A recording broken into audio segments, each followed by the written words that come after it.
Because you should. Oh, this gives an echo too.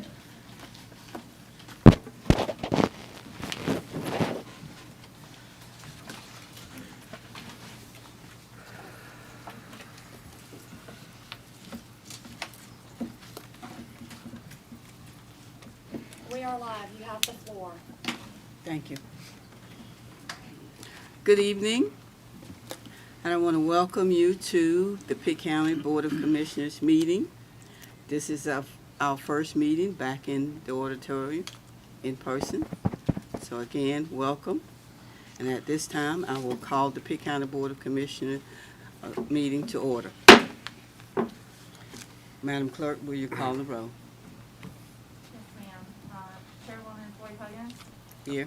Vice Chair Fitzpatrick. Here. Commissioner Polson. Here. Commissioner Fitzpatrick.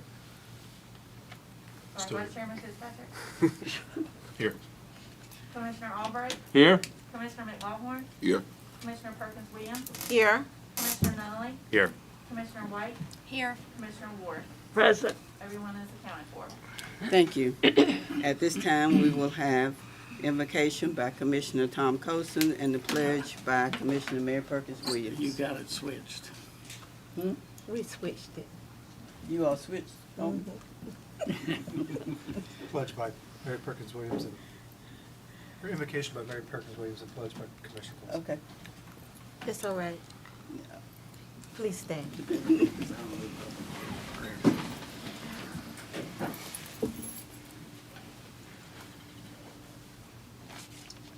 Dear Lord, thank you for another day. Thank you for the colleagues on the diocese. Thank you for life, health, and strength. Thank you for a community willing to do. All these things I pray as I honor you humbly and mercifully. Amen. Face flag, please. I pledge allegiance to the flag of the United States of America and to the republic for which it stands, one nation, under God, indivisible, with liberty and justice for all.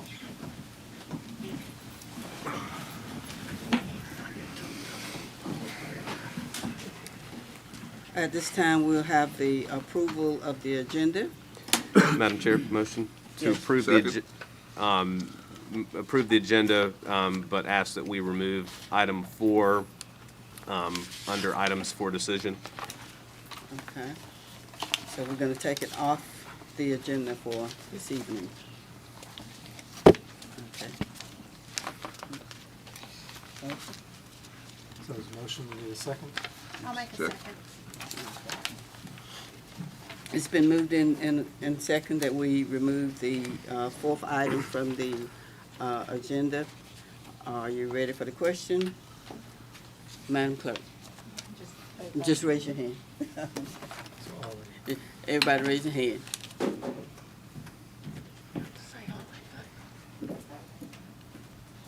Okay. Thank you. Motion passes unanimously. Thank you. At this time, Mr. Manager, we have the public address to the board. Do we have anybody signed up? Yes, ma'am, we do. And prior to us starting that, if we can ask the county attorney to read our statement concerning public addresses to the board. Yes, thank you. Pitt County welcomes comments on all matters of public concern. When you come forward to speak, please state your name and address prior to beginning your remarks. Remember that comments are to be directed to the board and not to individuals. Please keep all comments respectful. Profanity or personal attacks will not be permitted. Pursuant to the board's rules of procedure, I will keep your time at 3 minutes per speaker.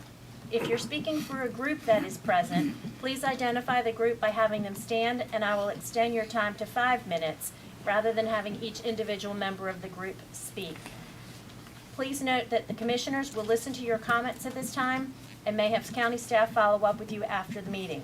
Follow-up as appropriate may be reported back to the full board by the manager at a future meeting. When you hear the timer indicate that your time is up, please conclude your remarks. Thank you.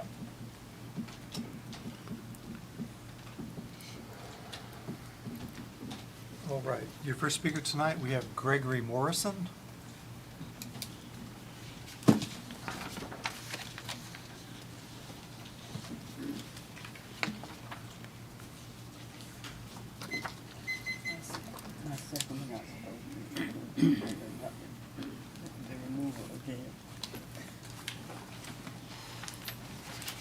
Mr. Morrison, if you can state your name and address. Gregory Morrison, Pitt County, in Winterville. Good evening.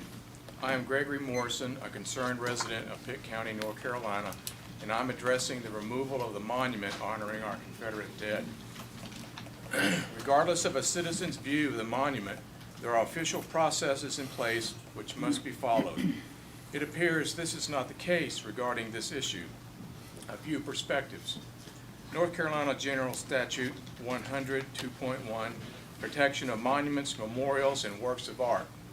Subsection A, approval required, states, except as otherwise provided in subsection B of this section, a monument, memorial, or work of art owned by the state may not be removed, relocated, or altered in any way without the approval of the North Carolina Historical Commission. To be clear, the Pitt County Confederate Soldiers Monument is indeed a monument owned by the state. It is on public premises and is dedicated to the people of Pitt County. Pitt County is a subdivision of the state. No record of approval by the North Carolina Historical Commission has so far been provided. Next is violation of North Carolina General Statute 100-2.1 by fabricating a cause of action in order to permanently remove the Pitt County Confederate Soldiers Monument from the Pitt County Courthouse premises in order to fit the narrative in subsection C3. Subsection C3 provides one exception to Section B, limitations on removal. It states, an object of remembrance for which a building inspector or a similar official has determined poses a threat to public safety because of an unsafe or dangerous condition. Does a county commissioner qualify as a building inspector or similar official? I don't think so. Does law enforcement qualify as a building inspector or similar official? I doubt it. The interpretation of threat to public safety was apparently meant to accommodate actions taken. According to North Carolina General Statute 100-2.1, Protection of Monuments, Memorials, and Works of Art, subsection B, an object of remembrance located on public property may not be permanently removed and may only be relocated, whether temporarily or permanently, under the circumstances listed in this subsection. An object of remembrance that is temporarily relocated shall be returned to its original location within 90 days. Officials elected by the people are obligated to abide by the laws of the state of North Carolina. They are not above the law and are not expected to break the laws of the state and the federal government. They are not expected to betray the public trust, nor expected to pander to one racial or ideological group. Thank you for your time this evening. Next, we have Jeff Thomas. Do I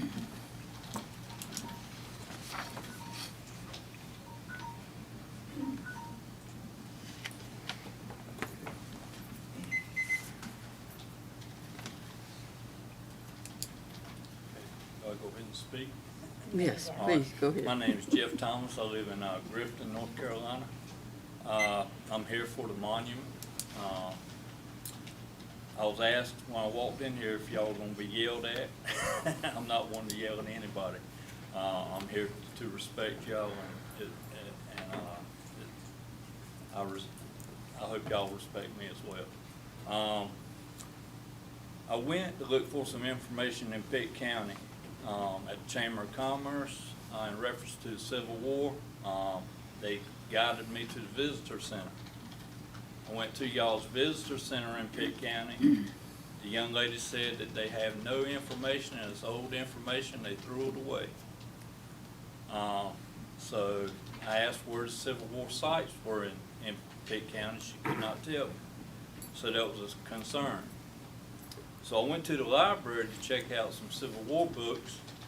As well, they're being sold out to the public, which means eventually the books are going to be gone out of the libraries. So that's history. So I went to Lenoir County and got me some information on Pitt County and the surrounding areas. It said what I've looked on the internet said about 2,000 Pitt County men joined the Confederate militia, and about the same number of black men joined the federal militia.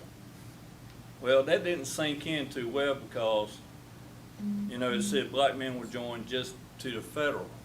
So I did some more digging around. I found this gentleman. His name is Jeff Sanders, a free black man who served for the Confederate during the Civil War. They even made a dedication to this man on a monument.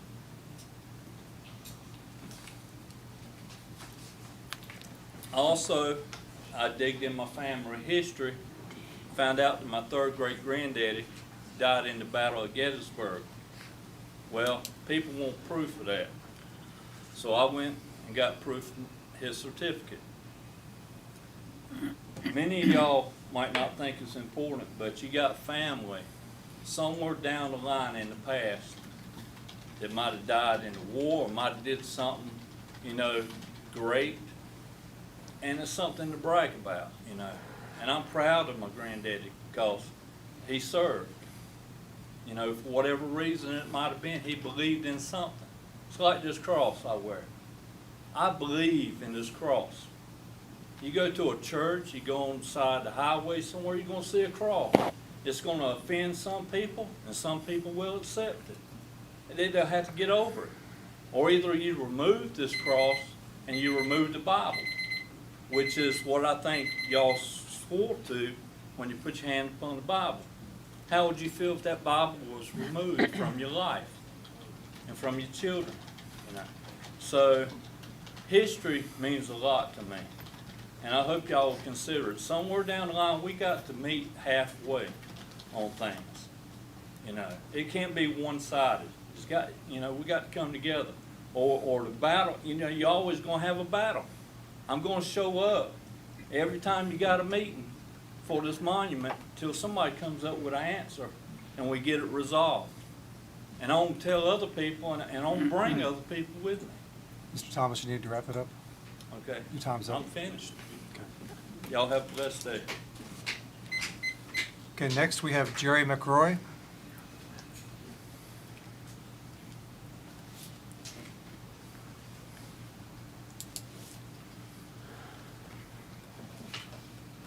You heard the comedian say, "Here's your sign, here's your sign."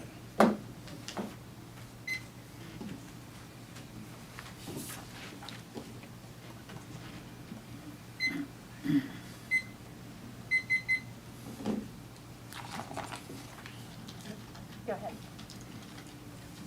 I should put these on. Good evening. My name is Jerry McRoy. I live on the edge of Greenville over toward Winterville. My comments tonight center around the Pitt County Board of Commissioners Code of Ethics and the breach of that code by 7 commissioners last June. There are a number of breaches, but tonight I will focus on only 2.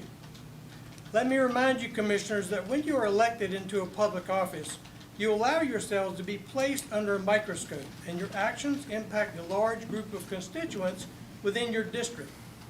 By becoming a commissioner, you elevate yourself to a position of authority, and your decisions are subject to public scrutiny. Code of Ethics breach number 1. In June of last year, Commissioners Albright, Fitzpatrick, Floyd Huggins, McLawhorn, Nunnally, Perkins Williams, and Ward violated North Carolina law. You violated North Carolina General Statute 100-2.1, protection of monuments, memorials, and works of art, by unlawfully voting to remove the Confederate monument that stood on the lawn of our courthouse since 1914.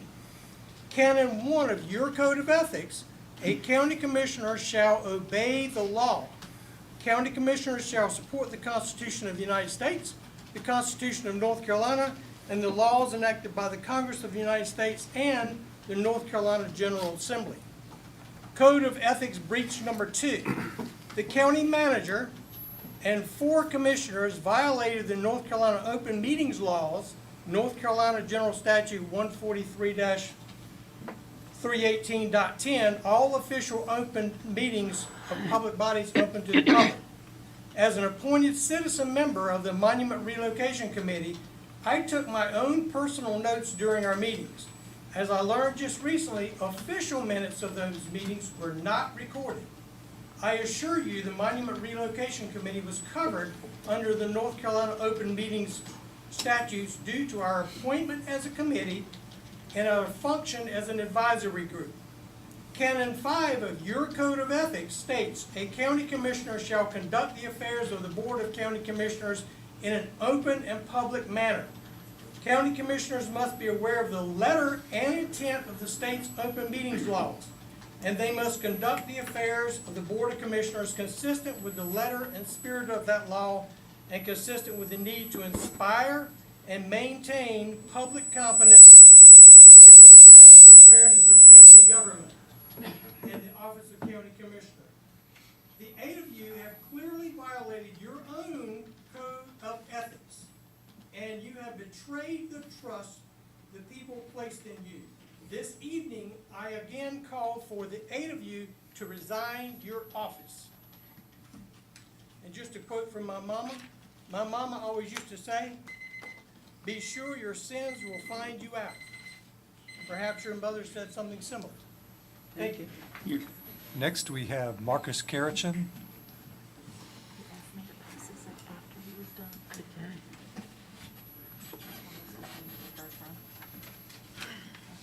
Like I said, here you sign. Good evening, everybody. Marcus Carrichin. Didn't write a speech this time. We've done this millions of times, the reruns are over. Biggest thing I want to know is, y'all all know these laws have been broken. I don't want to state out that this is another criminal charge that y'all have done. It's not brought up so much, I brought it up last meeting. Clearly, point out the lines where these blocks on the bottom base are. They can see too. You can clearly see at the base that was jackhammered. Who authorized the jackhammer at the base of this monument to create such a crime? I mean, not only have y'all broken state and federal laws with removing it and everything, you have damaged, no, you destroyed the monument. Who's gonna fix this? Well, I mean, the taxpayers have had enough of this already. Who's gonna pay for this?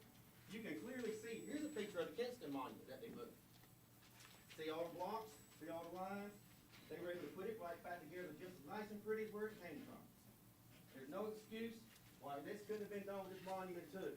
This is negligence, this is unfair, people thinking they're above the law, and it's time for it to stop. You've been asked several times to resign. Y'all don't care. We watch y'all when we watch the videos again, when we go back on YouTube and see people laughing and mumbling and stuff like that. It's not a game. It's not funny. And if y'all ain't gonna do anything voluntarily to fix this problem, like we said before, legal action is actually already being looked into. And we will continue to pursue it, and we will have criminal charges not put on the county. Individual commissioners, managers, you name it. Something's gonna have to be done, and it's starting now. We can't wait no more. This has been going on for a long time. This thing's been sitting in a warehouse, God knows where. We don't even know if it's in this kind of shape. It might be destroyed too. We don't know. Who's seen it? Y'all know? Guys, this is not a game, and there's more to it in this monument why we're doing what we're doing. It's because the agenda that y'all push, think y'all can break laws, and it goes on and on and on where it might not be the monument. It might be something, it might be a gun law, it could be anything. Y'all constantly think y'all above the law and can push communist type of, or communist agendas on people. And the people are tired of it. We're not gonna put up with it anymore. We'll fight back. And this is one thing that we have ground to stand on because y'all broke laws, and we're not gonna let it go. Thank you, everybody. Next, we have William Crutch.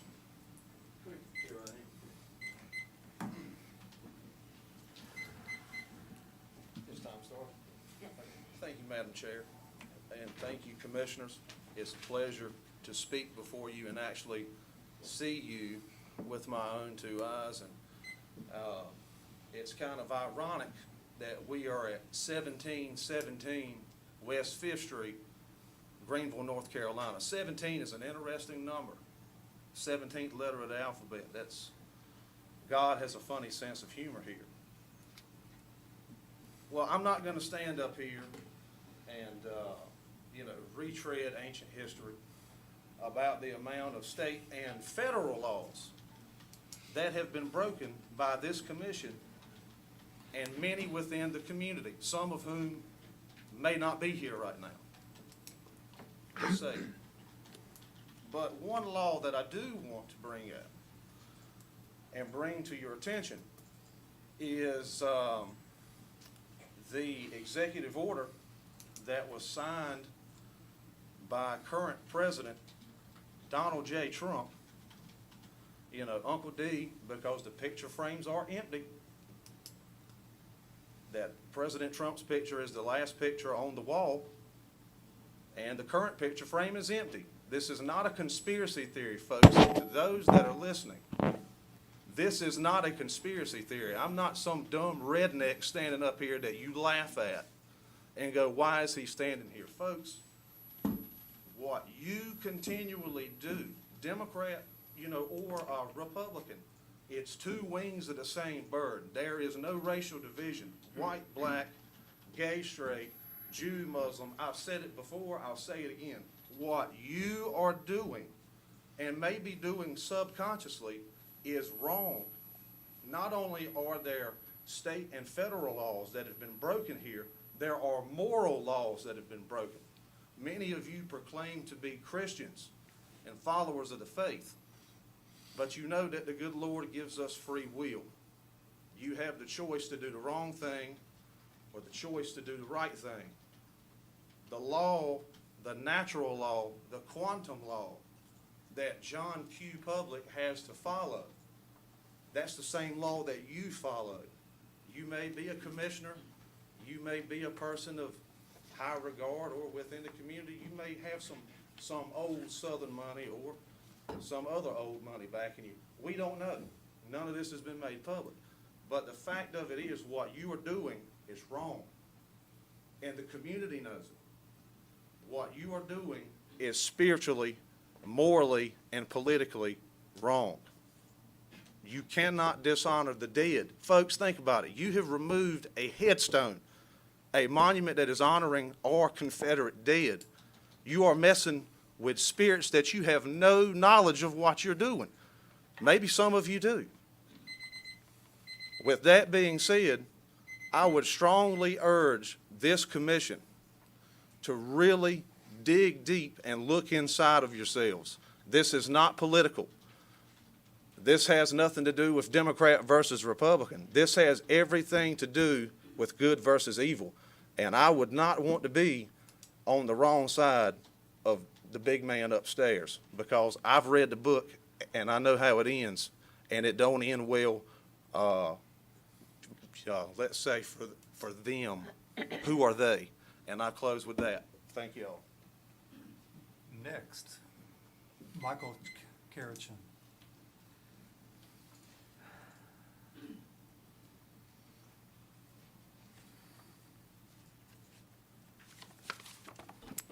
I'm Michael Karachin. All of you already know who I am, and I know who you are. I'm not going to rehash everything. All of you are supposed to have a copy of this. I suggest that you read it. For the sake of everybody here that doesn't know what's going on, it's the fact of the matter that you illegally removed an item from the courthouse. Legally, you're criminals, every last one of you. And legally, you're all opened up to go to prison. And you may wind up there. You may think this is a joke, but you don't realize what entities are involved here. One of the entities involved will eventually, if this goes too far, will be ECU. One's going to be the Greenville Police Department. One's going to be the Greenville City Government. The Sheriff's Department, the Greenville City Government, the county government. Then you got legal counsel that gave you illegal advice. Then you had a county manager sign off on something that was illegal? Do you all have any idea how many federal laws you have purposely broken? There's recordings of that initial talk on this. You people consciously, purposely made a decision to break the law. And it's recorded. And there was a person standing there in law enforcement directing the jackhammers against the law. I don't know if you want all these entities to be brought in. They will be brought in eventually. I know you don't see how they're all connected to this, but they're in it. And I want you to recall just exactly who are these.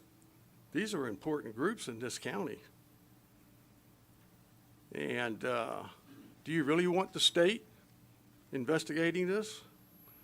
Do you really want a federal authority in here investigating this? You've broken more than one federal law. And you have broken more than, and you did it consciously on purpose. You made that very, very clear from the start. And if you don't straighten this out, purposely, I hope every one of you go to prison. Because that's how serious these charges are. I'm here because of the fact no official in this land, the President of the United States, congressman or senator, is above the law. And you people have acted like you're gods above the law, and you're not. You better get your act together. I would like to have this resolved in a very nice, calm way. Put this monument back, and who's ever responsible for the cost, it's going to be much cheaper for you to fix it than it is going to fix it the other way. Better think about it hard and long. Next, we have Jacob Harding.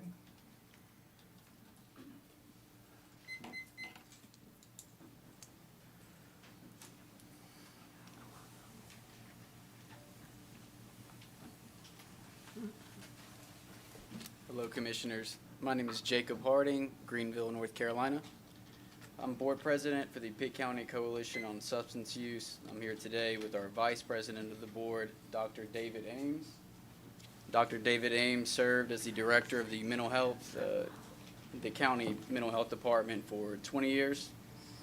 And we're here today to discuss the opioid settlement that will be coming down here in about a year.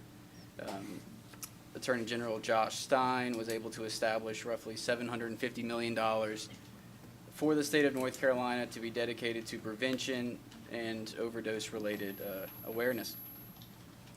So what we would like to do is begin discussing how Pitt County will utilize this money now. This money will be dispersed among all 100 counties and 57 municipalities. And a year from now is, well, as we all know, a year goes by quick. And when this money does come down, we'd like to have a plan in place.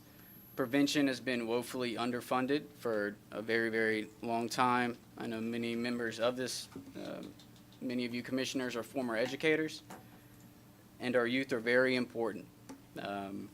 You know, the average cost to go to the emergency room for an overdose is about $1,400. And then from last year compared to this year's time, our amount of emergency visits due to overdose have doubled in numbers. The North Carolina Department of Health and Human Services places out a heat map of per capita overdoses in Pitt County. Greenville in particular is almost always red on that map. I'm not okay with this. As a member of the recovery community, as someone who has lost somebody, sorry, this thing is going a little crazy. I believe prevention is very important. If we can prevent use or postpone the age of use to the age of 25, the chances of somebody developing a substance use disorder is reduced by 75%. Not only will that save the county money, but it'll save lives. We've lost generations of children. 1 out of every 3 Americans has been impacted by addiction in some way, whether it's a friend, a family member. So odds are somebody on this Board of Commissioners has been impacted by it. I believe that the Pitt County Coalition of Substance Use, being represented by ECU professors, members of the recovery community, law enforcement officials, I believe that would be a great partner with the county to develop a plan for prevention when that time comes. And I hope that we can find time to speak with you more in depth to begin developing a plan so that a year from now, when this money does come down, we're not just sitting on it with no idea of what to do with it, because time is of the essence. Last year, 93,000 Americans died from an opioid-related overdose, which is 30% increase from the year before. We have 2 pandemics going on right now. We have COVID, and we have an opioid epidemic. Thank you so much for your time. All right, next we have a series of speakers I believe have signed up for the special use permit. That is the sand mine issue that is next on the agenda. But if not, you're welcome to come forward and speak. I've got Harry Till with no subject matter, but I do have a Mark Smith and Robert Whitaker who wanted, actually, I'm sorry, Mark Smith wanted to speak on the special use permit. Mr. Till, were you speaking on the special use permit? Harry Till, is he still in the room? Okay, okay, you're free to come up.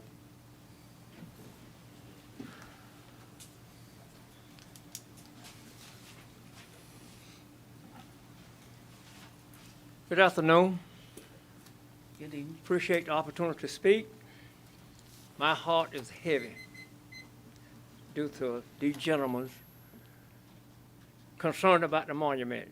That monument is a symbol of fear and racism. What point did it prove? They move it down at the schools down here, DH County, to put fear in the folks' heart. Sitting here thinking Sycamore Hill, a few blocks from where they moved that monument, they went in and burnt that church down, the Church of God, one of the nicest church in Pitt County. Due to hate, they wanted that spot. They moved it down there because they want to put fear. I fought very hard to integrate the schools in Pitt County. They are trying to desegregate it. Ask the question, how many black permanent teachers does we have in DH County? If they put it there, what is it going to approve? Due to this crisis here, people are losing their job, hardship, and we arguing about a monument. Take it down there to South Macon, somewhere where the Confederate wanted to be. Nobody in this neighborhood appreciated it. I remember when I was a little boy, went to that courthouse. It was fearful to look at that monument up there. I mean, what is it proving? The gentleman said about some of the black fought in the Confederate. Reason they fought because to get off in the slave plantation, they fought better on fighting the war. And it wasn't by choice, it was by mandatory. Now you think about it. Before and after this monument, there was about I would say it was about 50 to 60 men with shotgun and 45, controlling thousands of slaves, and they were scared to get on the plantation because of fear and the consequence. These days are different now. We're in a different ball game. They took them, they sent us to school, they sent us to the war. We know about fighting, and we are not going to sit here and let them intimidate us. All we have fought for. A wounded animal is dangerous. Gentlemen, we need to get together, work together, and try to get through this together. This is the last and evil days. It is no time for what this foolishness we're talking about. This is serious about a monument. So, I don't know. My heart getting heavy, and I'm 70-some years old. I don't see my time. So, I hope that you county commissioner do the right thing. We vote y'all in, so we holding y'all accountable. Now, this meeting here shouldn't have been accountable because it's not on the agenda. Y'all have a good day. Thanks for speaking. Next, Robert Whitaker.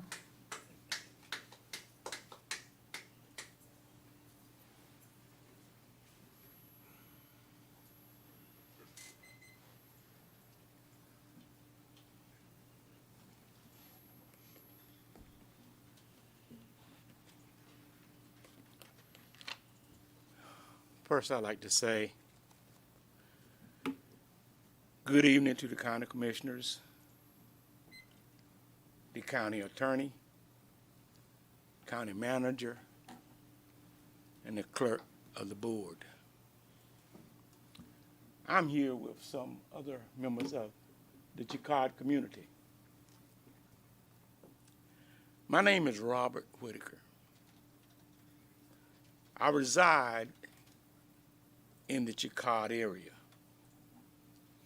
I've been in the Chicard community for 45 years.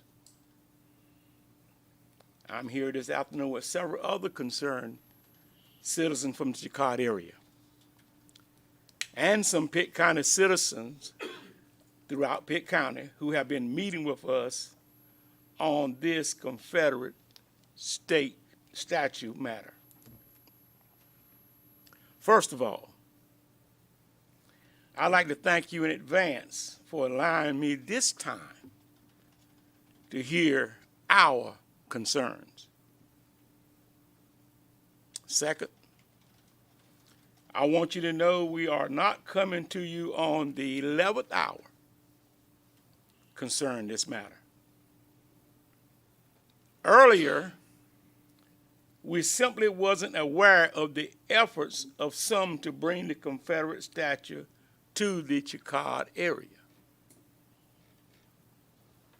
We only became aware during a town hall meeting concerning litter and broadband concerns.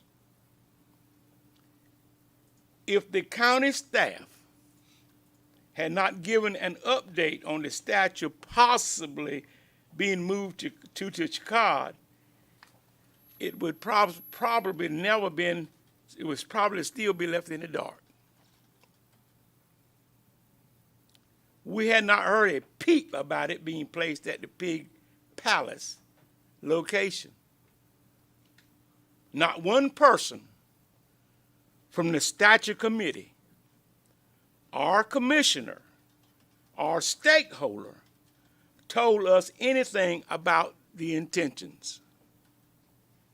And we live in that community. Now, please remember this. We are talking about a concern that's nationwide concerning Confederate statues. And for a personal note, I came back from Vietnam in 1967, and I was stopped off in Texas, San Antonio, Texas. And I don't know how many people been in San Antonio, Texas, by the bus station there was a statue across the street at that courthouse with a soldier on a horse. And they were protesting out there with some Klansmen. And I was afraid to get off the bus to get me something to eat. That's what that statue means to some of us. The subject is so contentious that it had to be removed from the Pitt County courthouse at night. Again, no one contacted any minority within the Chicard community of these intentions. This is a statute that is so controversial and stirred up so much uproar in the community here in Greenville, you declared it a public safety threat to the community. Now, you are looking at a way to re-erect a 72-foot Confederate soldier statue in our community, in public view of both D.H. Connolly and Chicard school students, along with their teachers and staff. You need to wrap up, sir, just for your time. I thought there was 5 minutes for you got a group, which we, If you're speaking on behalf of a group, Yes. you do, okay. Okay. Can you identify your group? Will you please stand? Thank you very much. Okay. Now, something I would like to ask, I want you to consider, who's going to be in charge of policing this place? What are the rules and regulations for use by the general public at this place? This issue has already caused some divisiveness. I saw a young man, no young boy, no older than 12, riding a four-wheeler with a flag that's most considered a Confederate flag, battle flag, but it's not. It's just a replica of a flag, but it's not the battle flag of the Confederacy. But they take it for that. He's riding round and round in front of Chicago School. If this happening now, what's going to happen when we put up a statue? This statue will further define our community. And at this location, look and watch what the things that can happen. We have heard comments at the gas pumps and at the country stores. And at one of your previous meetings, it was noted that Pig Palace put it on relocation committee members' property. It was committee members was a committee member that was voting to relocate this statue, and they're going to put it on his property. Is that a conflict of interest? To be on the statue committee and vote to use taxpayers' money on your own property that you are renting out for profit. Many of us in the African American community see the statue as a symbol of slavery and a racist past that we know if you push this button, some things gonna happen. And you are gonna be responsible for what happens. These young people is not gonna put up what we did back in the 60s. It's a totally different generation. This is in the heart of our community, and we have never had this problem in the Chicago community, especially with these outsiders coming here. I haven't heard anyone from the Chicago community say anything but me, say anything about this statue. That's where you want to relocate it.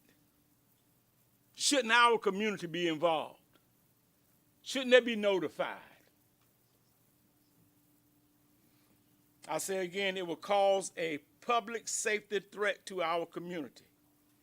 While it was in Pitt County Courthouse, and that location had a sheriff department and a Greenville Police Department next door, yet you was afraid it would cause a public threat to the community.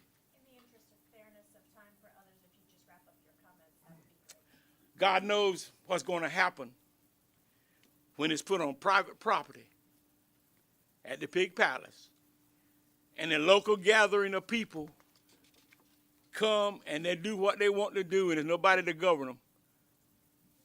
I want you to think about it. If something happened terrible to some of these young folks, your vote assisted it. Thank you for your time. Next, we have Jared Heckman.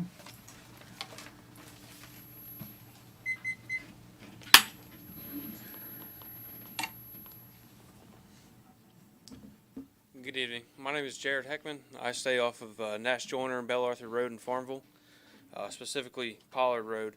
The issue I have tonight is of stormwater retention and figuring out what needs to be done in areas that are not in a flood zone but are being flooded.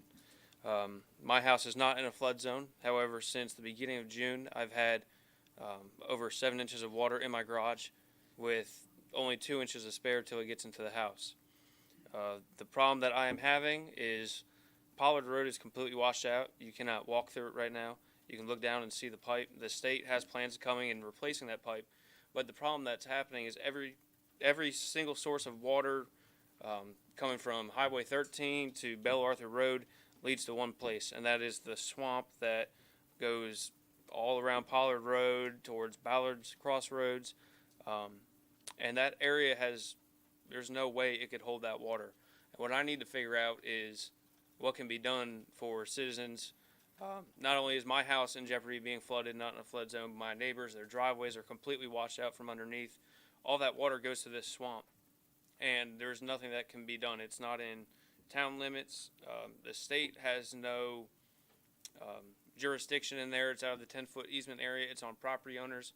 There's multiple property owners that don't even live in the state that this swamp is going through. I personally walked through the other evening. I pulled 4 beaver dams out. I'm just trying to figure out what exactly can be done in this situation other than just letting it go.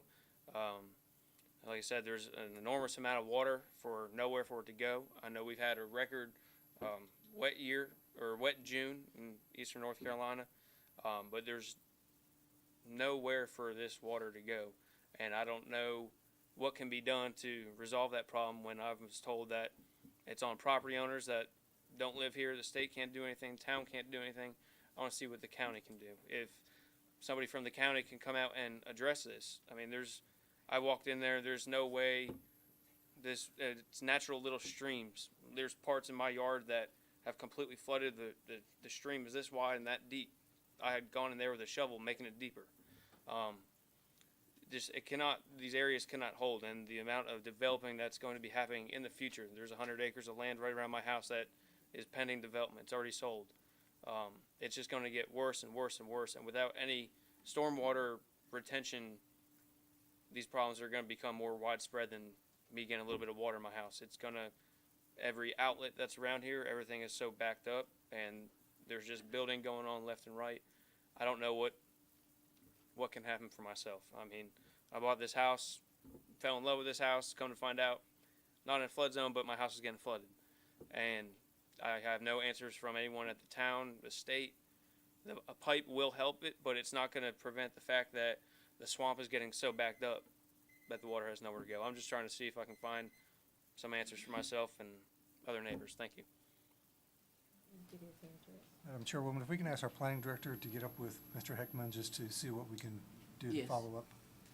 Last, we have Keith Cooper. And we do have Mark Smith on here, but I think Mr. Smith was for the special use permit, which is next on the agenda. But Mr. Cooper, come on forward.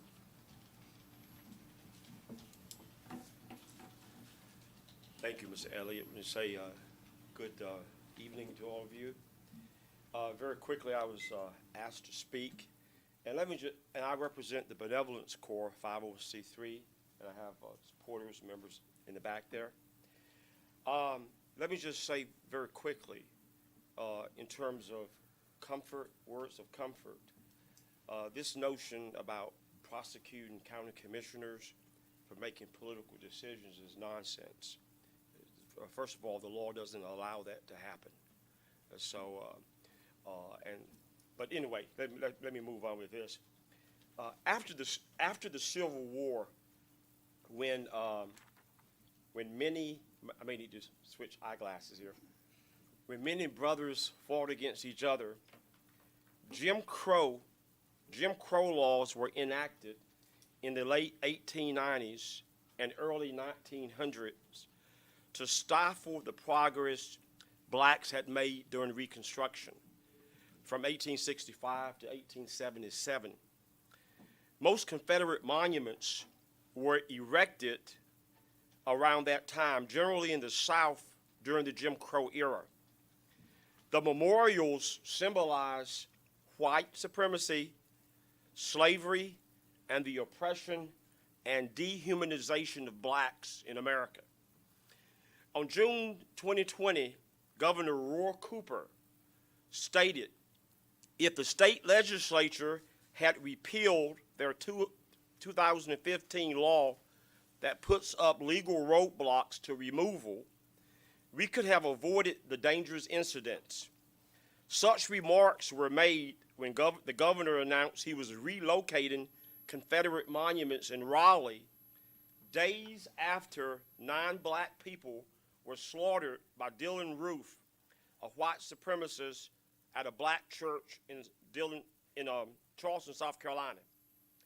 Roof's white supremacist beliefs are reminiscent of the doom and gloom days of the Civil War, where over 600,000 men perished. So that was 2% of the U.S. population at the time. If you base it on today's population, we're talking about 6 million people. Okay? Roof had been seen draped in a Confederate flag. This should tell you what Roof thought about Confederate memorabilia. Per ongoing discussions about relocating the Confederate monument dismounted from the grounds of the Pitt County Courthouse to Ephraim Smith's property in Chicago, I believe the recently sanctioned Pitt County Human Relations Commission, a commission I had lobbied for, 5 minutes, commission I had lobbied for since 1998. Could you just have your group stand for the record? Those with the benevolent score that you're speaking on behalf of? Okay, thank you. How much time do I have now? 2 minutes. Well, it's up to the chair. 2 minutes? Mm-hmm. Yes. 2 more minutes? Was she, what? Sorry?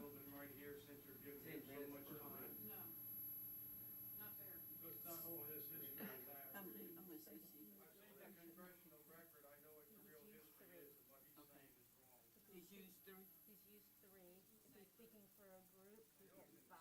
Okay, so If he's speaking as an individual, he gets 3. Say that, so they can keep it.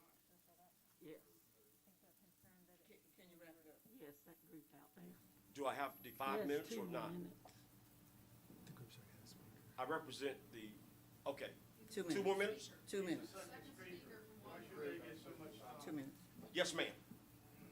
I believe that the Human Relations Commission ought to resolve this matter, study the issue, and report back to the Pitt County Board of Commissioners with recommendations. Governor Cooper's comments on the matter epitomizes the urgency of the issue. In 2017, he asserted, "We cannot continue to glorify a war against the United States of America fought in the defense of slavery. These monuments should come down." Compare that with Governor Locke Craig white supremacy rhetoric at the Pitt County Courthouse in 1914 when the monument was erected. Now, according to the News and Observer, as they waved their flags while the band played Dixie, they made an attractive picture, according to the News and Observer at that time. Now, what do you think Reverend Sidney Locks would say about the simmering controversy? What about civil rights icon George Garrett, Bishop Randy Royal, Reverend Alonzo Mills, Gaston Monk, former NAACP president locally, Commissioner Forney Moore, Buck Teal? We could go on and on with human and civil rights activists who, though deceased, fought feverishly and relentlessly for basic fairness, racial justice and equality, harmony, and peace. Think about it. Thank you. Okay. One more speaker. She's not- She can't. Okay. Yes. Okay, you have, was it 2 minutes? 3 minutes. 3 minutes? You have 3 minutes, ma'am. State your name and address, please. I am not prepared to speak. I'm not prepared to speak, but I've been moved to speak. You can state your name and address, please. My name is Elizabeth Widener. I live in Winterville. And today I represent the group of concerned citizens for the love of our history of our country. We love everyone. Black, white, everyone. We live in a country that has fought wars for our civil rights. We've had slavery. There has been slavery. But that has been over with. How many wars do we need to fight? How many wars do we need to fight? We have amazing people of color in huge, high places in our country. We have lovely ladies here that are on our board, making big decisions. You are free to do that, just like we are. It seems like my white, wonderful 65-year-old husband has been demonized. Why? Because he's a white man. Is that right? Are we turning this fight inside out? Gentlemen, women, how many wars do we need to fight? Do we have Dr. Carson? He's an amazing man. He's cured people. He's saved lives. He's a brilliant man. We have Mark Robinson, who is our lieutenant governor. He's an amazing, amazing and passionate man. These are people that all of you live in nice homes, eat food, buy groceries. You're free to buy everywhere. So our history, our children need to understand where we came from and where we are now. Yes, we had slaves. But the thing is we don't have slaves. We have trafficking. If you want to talk about slaves, think about the people that are being trafficked to this moment. Trafficking is horrible. So I'm just begging, pleading for peace in this community so that we stop this fighting over racial slaves and everything else. It's ridiculous. It's absolutely phenomenally stupid. It's stupid. We're black, white, we're all together, we're Americans, we're citizens, we're brothers and sisters. We are not fighting over a damn, an ideology that people up above and that are trying to divide us. God bless America.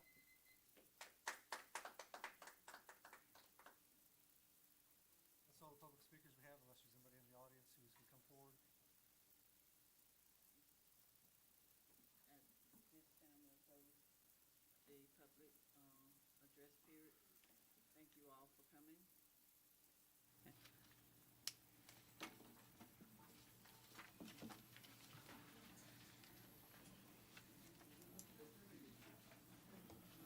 They're not interested in our business. Statute, put up in your area.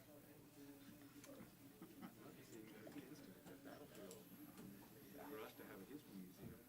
Can't do it. According, again, that'd be a violation of the. If we had a history museum. But you can't put it in a museum. It's already in a museum. Yeah, but if you state commission, get that. 6 square years until the law changes. That's crazy. But I can listen to this an hour a week.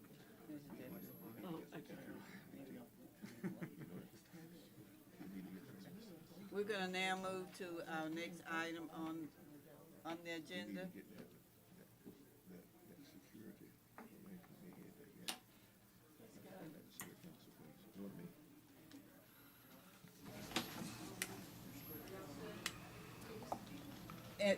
If you're not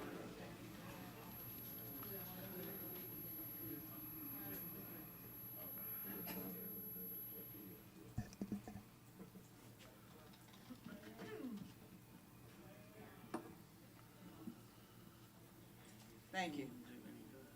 We'll now move to public hearing. Thank you, Madam Chair. Good to be back with you tonight, everyone. We do have one zoning-related item for public hearing tonight.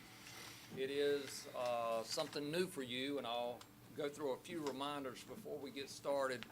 With our changes to our zoning ordinance back in July, we no longer have conditional use permits. So typically you handle a new or an expanded sand mine through a conditional use permit. They're now classified as a Class 1 special use permit. So in any of those originally issued as conditional use permits are now also Class 1 special use permits. So Just a disclaimer up front, along with your quasi-judicial procedures. Here tonight to establish facts, not opinions. Those that wish to speak need to be under oath. We are seeking evidence, and we'll have a detailed record of the proceedings tonight. No ex parte communication, findings of facts, and any appeal would go straight to Superior Court. So with that, Madam Chair, I'd ask our clerk if she would swear those in that wish to speak tonight. Who do we have speaking? I believe Mr. Smith. Mr. Smith, please come to. Do we have his address? Address.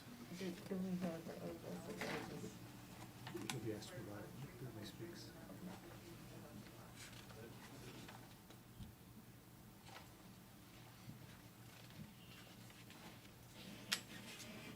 Some information about the request for tonight. This is a request by PSD Properties LLC. Again, a Class 1 special use permit for a sand mine. The location of this site is right on the same site as an existing one. It's an extension, and I'll show you maps about that in just a minute, as well as to orient you where the site is located.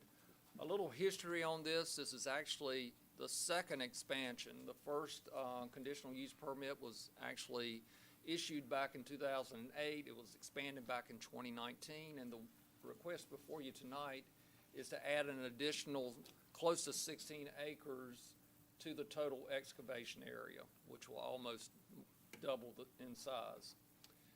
So again, just to orient you a bit as to the location, this is very close to the intersection of Avon Road, which comes off NC 33 East, and its intersection with Alvin Road. And the site is bounded in the yellow hash line. The area in the dashed line is the actual proposed expansion area.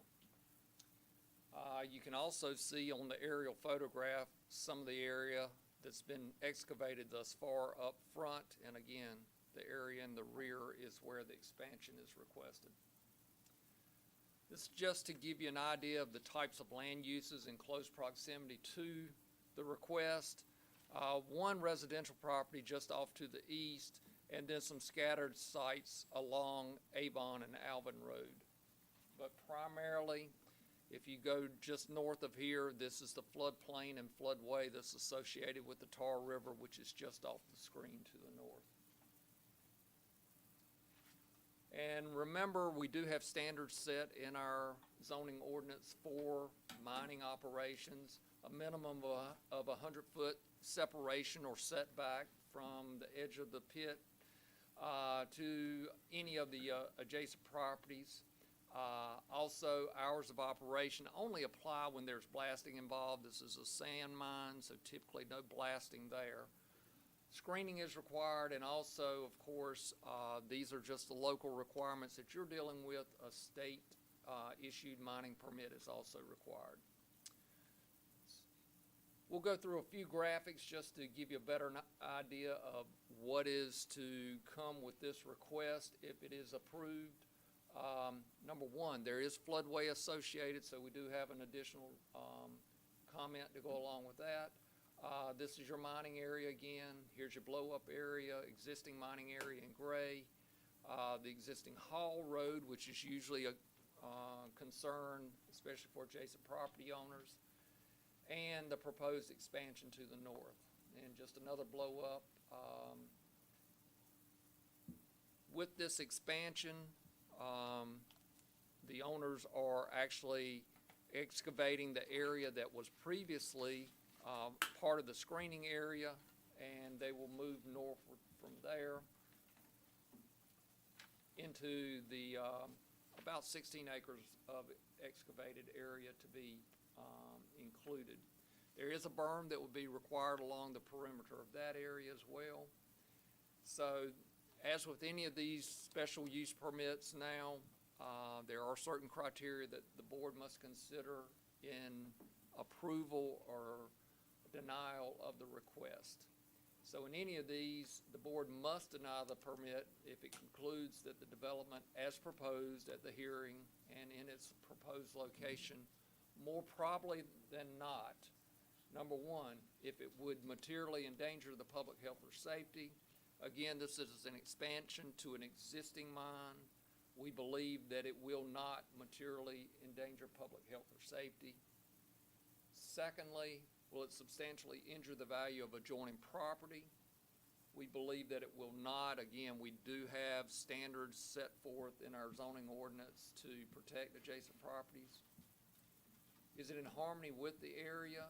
Again, this goes back to an existing land use there on site already, and it will be screened by a berm from any of the adjacent properties.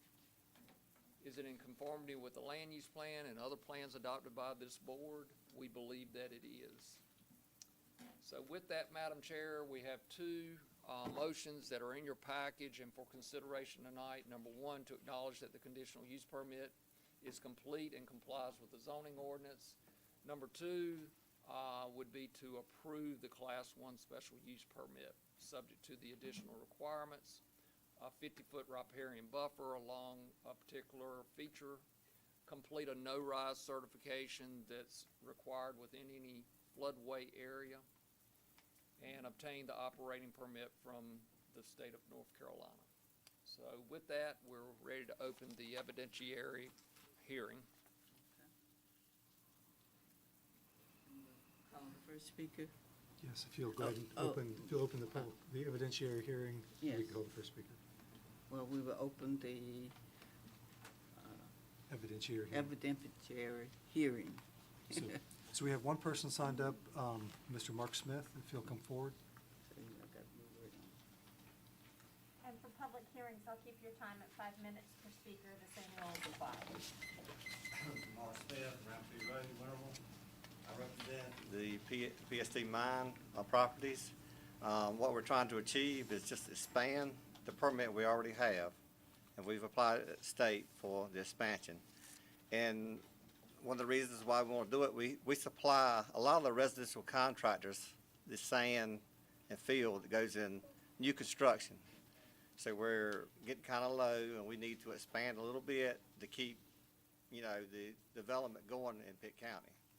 So that's basically, and we're just, when we get through, you know, according to the state rules, what we'll do, we'll slope everything out, sow it down with grass, make a nice, pretty recreation area, and I think it'll be in harmony with what's out there. Probably improvement for what is existing now. So we're asking that you would favor us. Thank you. You have any questions? That's the only person who signed up, unless there's anybody else in the audience. And the commissioners have any? Oh, I'm sorry. And the commissioners have any questions? Oh, Commissioner Nunley? Yes, thank you, Madam Chair. Mr. Reg, quick question on the riparian buffer and the berm on the back side of the property. Is there a particular reason why we would want to have a berm there, or is that just a requirement from the state for the sand mine of this type as it backs up to the floodplain? Actually, that is a local requirement. That's part of our zoning ordinance. It is. Part of the zoning ordinance? Yes. The only reason I ask is if, well, he mentioned a recreational area. I wonder if there would be some benefit to exploring not putting a berm on the Tar River side if it would provide a more natural integration with the floodplain on that side. If that's something that can even be appraised, or is that just a bigger issue? Well, certainly, just to be clear, the berm is required while it's in mining operation. Sure. Once it's reclaimed, they go through the reclamation process. The berm is not a requirement at that point, Okay, so gotcha. that certainly can be removed. So it's during the, okay, thank you. Mr. Rose, Yes, ma'am.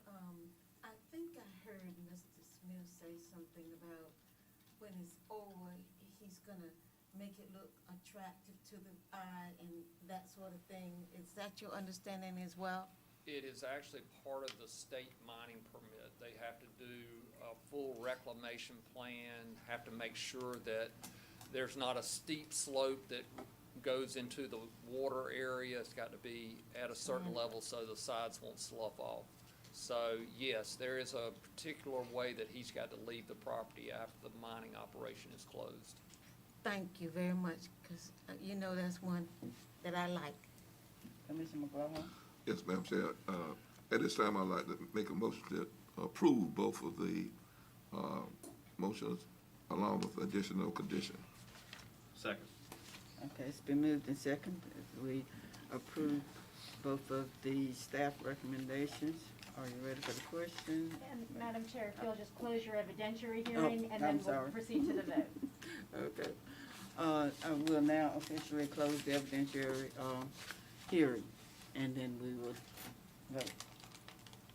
Yes, ma'am. Again, I'd like to make a motion that we approve both of the motions along with the additional conditions. Second. Okay, now it's been moved and second that we approve the staff recommendation. If you would raise your hand, everybody, if you. Motion passes unanimously. Okay, thank you. All right, Mr. Rose, we Thank have you. no, it's Kelly up next. You finished? Yes. Yeah, he's finished. Okay, the next one is Economic Development Incentives. We'll hear from Kelly Andrews. Thank you, sir. Good evening, Madam Chair and Commissioners.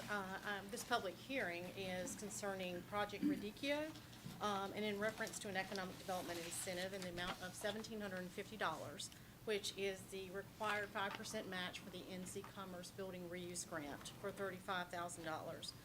This grant will support a $760,000 expansion of an existing food distribution industry in Pitt County and the creation of a minimum of 10 jobs with an average salary of $43,400. And I respectfully ask for your approval and support of this incentive for Project Reproductive. Okay, we officially open the hearing first. Madam Chairwoman, there's nobody signed up unless there's somebody in the audience. Then we will close the gonna be in the park? evidentiary hearing. Motion to approve. Is this gonna Okay. be in the park? Pardon me?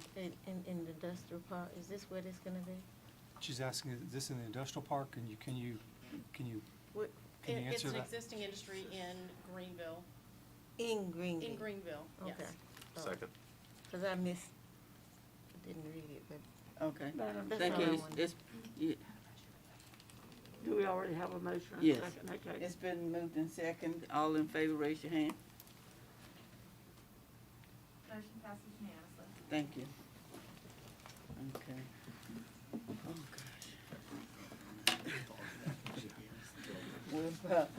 We're now at items for report, and the first item is Public Health Director update on COVID-19 from Dr. Sylvan. Good evening, Madam Chair. Good evening, Commissioners. Good evening. Nice to see you all. I like that full screen. All right, as you've all heard in the news, the Delta variant has arrived in eastern North Carolina. Trying to talk mostly with pictures tonight. This is a sequencing, comes out of the ECU pathology lab. And you can see as we got to the middle of the month of July, we were seeing about 95% delta in the sequenced samples.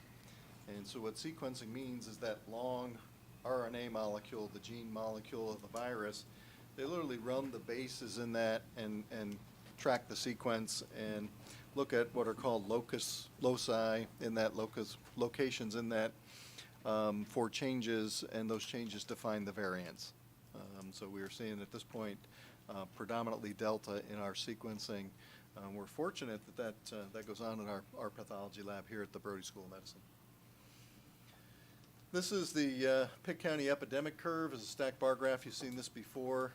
This is by race and ethnicity. So you can see here at about June 19th, we had hit our lowest point after the spring wave, and then we began climbing pretty steeply up the Delta wave. The red is African Americans. The bluish color is whites. Other is this sort of green. Many people identify as multiracial, I believe, is why there's other. and there's a small amount, relatively small amount. I'm sorry, Dr. Silvernail. I'm having problem hearing you over the rattle of my king. I'm sorry. I Can you just speak wanted- up? that I'll was I'll my put on way my of saying instructor that I voice. could hardly hear you, that's all. There are the- normally speakers up here that are broadcasting the auditorium mic. Are those working? Okay. If Yeah. PIO could increase I can the speak sound up. in I the didn't auditorium. want to shout at y'all, because the sound from me is kind of bouncing back off the Yeah. plexiglass too. You talked about something highly important. Just speak more directly into. Okay, so as I said, the red color in that graph represents African Americans. The blue color represents Caucasians. The other ethnic groups are as you see in the color bar. African Americans early in this bore a very heavy toll, and I remember presenting Commissioner McLaughlin when he was chairman in the spring of 2020, where they were over half of our cases. When we look at the demographics now, they're about 17% of our total cases in the county. So that has stratified out more evenly across the different racial groups of the county with time. This is the hospitalization curve. This is a graph that I steal out of the Vidant report I get every week on their admissions. And when you look at this, and that's why I'm turned so I can show you. Here's sort of the first wave, second wave, the big January wave came down into our spring wave and then bottomed out. And you can see we started to climb when this graph came out last Tuesday. There were 66 folks in the hospital. By the end of last week, they were up at about 76. A few days later, when Dr. Waldrum and I did our press briefing on Friday last week. The one thing, and when you look at this curve, that I think is important and shows the progress that's been made in terms of the management of COVID, is that the ICU lines very early separate from the admission lines and stay flat. So sort of the darker gray, the charcoal gray or almost black line represents those in the intensive care unit. The lighter gray line represents those on ventilators. And you can see that line's been very flat. It's gone up a little bit with the big wave in January, but for the most part, it's been pretty flat.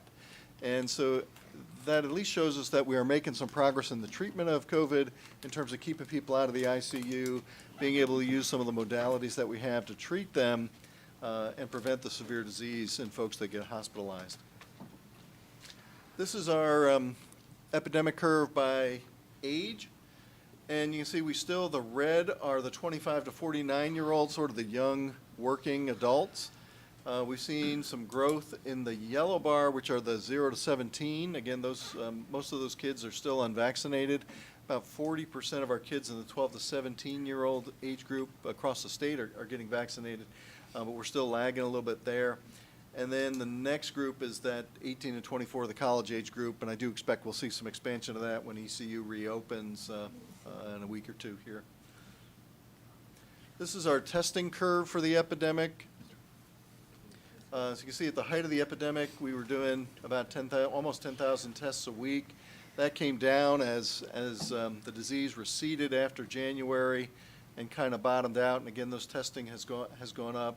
Our percent positivity has gone up as well. I will say this is an important indicator, but probably less important than it was with higher testing volumes, because this can be skewed by days that have smaller numbers of testing but a higher percentage of folks testing positive, and they stay in that rolling average for 2 weeks. So a few high days does skew that average, but still important, and clearly it's gone up and gone up as steeply as the other indicators for the activity of the Delta variant here in Pitt County. Looking at our numbers today, over the past 2 weeks, we've had a little over 1,000 cases. When you look at that as a rate, we're at about 5.5 cases per 1,000. If I go back to the middle of June, we were down to about 0.7 or 0.8 cases per 1,000. So we're up about 8 times 7, 56, 9 times where we were there, but still not as bad as we were in January. Total caseload right now that we can count in terms of having folks who have actually had a positive test, about 12% of the population, 22,066 cases. If I do the recovery calculation, we come up with 20,955, or about 95% of our cases is recovered tonight. Fatalities, and you'll see in parentheses I have the North Carolina Department of Health and Human Services revised. We've been carrying 96 fatalities since May 5th. Today, when I looked at the numbers, the state has us at 95. So data is, I wish I could tell you I was that good of a physician that I brought someone back from the dead, but I am not that good of a physician. What happens, data is always dirty, and data has to be cleaned and monitored, and sometimes cases are reassigned. And likely what happened is that in looking at the data and cleaning the data, there was a case that may have been assigned to Pitt County, which many times happened because many people get treatment here at the medical center, and really their county of residence was another county, and I suspect that that's the likely expectation for why that case was withdrawn from us. So we still stand at 90. We stand at 95, mid-90s for case fatalities. If you do the math and calculate a case fatality rate, we're at 0.4. The range of that's been 0.4 to 0.7 throughout the pandemic, unrounded 0.43, and our percent positivity today is a 14-day rolling average is 14.4%. The state is out there, and I know they had a call with the manager where Dr. Tilson told the manager too. The state believes that for every case that we can count, there are probably 2.5 cases we can't. So if we take those 22,000 plus cases, multiply them by 2.5, we come up with 55,165 individuals in Pitt County who have been infected with COVID. So almost a little over, 33,000 cases and change more than what we've counted. So if you remember back early in the pandemic, I showed you a graph with a pyramid on it, and we said sometimes we don't know how big the base of the pyramid is in terms of infections, and those are the folks that have low-grade disease, minimally symptomatic or asymptomatic disease.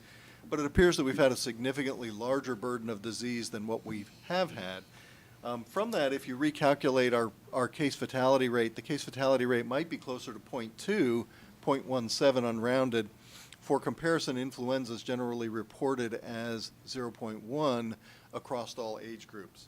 If you were to do age-adjusted death rates for the brackets the state divides ages up in, you'd find that the case fatality rate is heavily skewed towards the elderly. And the last time that I ran those numbers, I got something like 8.5% for those 75 and older. So certainly age is obviously a big risk factor for COVID outcome. But you will hear this, and it can be confusing to try to report that and explain that to the public. So I look at the data every day. We know in communicable disease that we can't count every case, that every case doesn't come to medical attention. This number comes from some serosurveillance or antibody testing that's been done as part of a UNC system research project when the state was at about 10% of citizens or residents being known to have been infected. Serosurveillance or seroprevalence data was saying that number was 25%. So that's where that 2.5 conversion factor comes from. So significant upsurge in activity of COVID here in the county. Vaccinations in the county still could be better, but we have done pretty well. For partially vaccinated, we've had over 85,000, almost 86,000 individuals receive at least one vaccination. That represents about 48% of Pitt County residents. For fully vaccinated, 79,651, so again, closing in on 80,000 individuals that are fully vaccinated, or 44% of the county at this point. So not in bad shape. Certainly a lot better off than we were last year before the vaccine was here and before as many people as had the disease. So there's a lot of immunity in the county, both naturally produced by the disease itself and then by vaccine as well. So we're in a far better position than we were last year. The COVID reproductive number, and this was kind of troubling. Recently at a press conference, the state, Dr. Cohen, suggested this might be as high as 1 to 6 for the Delta variant.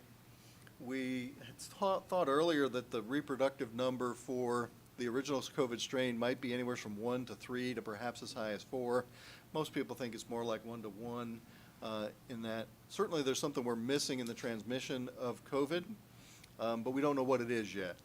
But if this were a 1 to 6 type of transmission, one case would give us 6 cases would give us 36, and 216, 1296, and on. You can see that on your screen in front of you. This would go up very fast to be a very steep geometric increase in cases, and we are seeing a pretty steep slope. I don't know if we're seeing quite a 1 to 6 slope, but we're certainly seeing a steep increase in cases here in the county. So what can we do? The manager, the attorney, myself sat down last week and talked about this. What can we do in terms of trying to get in front of this? And we have a couple of suggestions for you to consider. One would be to bring back masking in a somewhat limited format and requiring masks where employees cannot be fully socially distanced, which is still considered 6 feet from one another, or where there is no barrier protection in place. This would also deal with client-facing services. In the health department, we've never stopped masking in our lobby and in our clinic and our client-facing services. Our folks have continued to mask in those areas. In our administrative areas, we have dropped the masking in administrative areas. Many of my employees are choosing to wear masks at this time, given the upsurge in cases. So that's one suggestion for you. The other suggestion, there's been a lot of talk about what to do with vaccines. Should we mandate vaccines? Should we maintain some sort of personal choice? Should we do testing? In discussing this, the OSHA model for hepatitis B vaccine has worked for nearly 40 years, developed in the late 1970s, perhaps more than 40 years now. If I do my math right, I can't do my math in my head, 42 years, I guess. The hepatitis B model requires the employer to offer the vaccine to the employee and provide education to the employee so that the employee can make an informed decision. And if the employee chooses not to accept the vaccine, then they sign an informed refusal. They can withdraw that refusal at any time and choose to be vaccinated without penalty. With COVID, in order to protect the workforce and protect the public we serve, we're suggesting that we do some weekly testing on those that choose to decline vaccination. And again, I'd be happy to work with the manager and the county attorney to bring back a written proposal for that testing policy for you. And at that point, that concludes my formal remarks for the evening. Do we have any questions for Dr. Sivanair? Yes. Commissioner Albright? Yes, thank you very much for the report. And I hope that we could move forward with getting recommendations on that report. I hope that we will give you that direction. And I would like to suggest that we do so. Couple of questions. When you're talking about the 14-day average that ends on July 31st, do we have details that, in the last week that would show us whether there's any hope, or is it getting worse?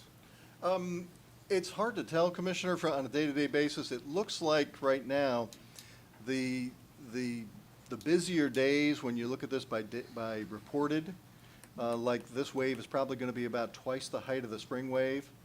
And if you wanted me to I didn't want to get into the state website because sometimes that gets kind of clunky. But if you think about our spring wave was here, our summer wave right now looks like it's about here.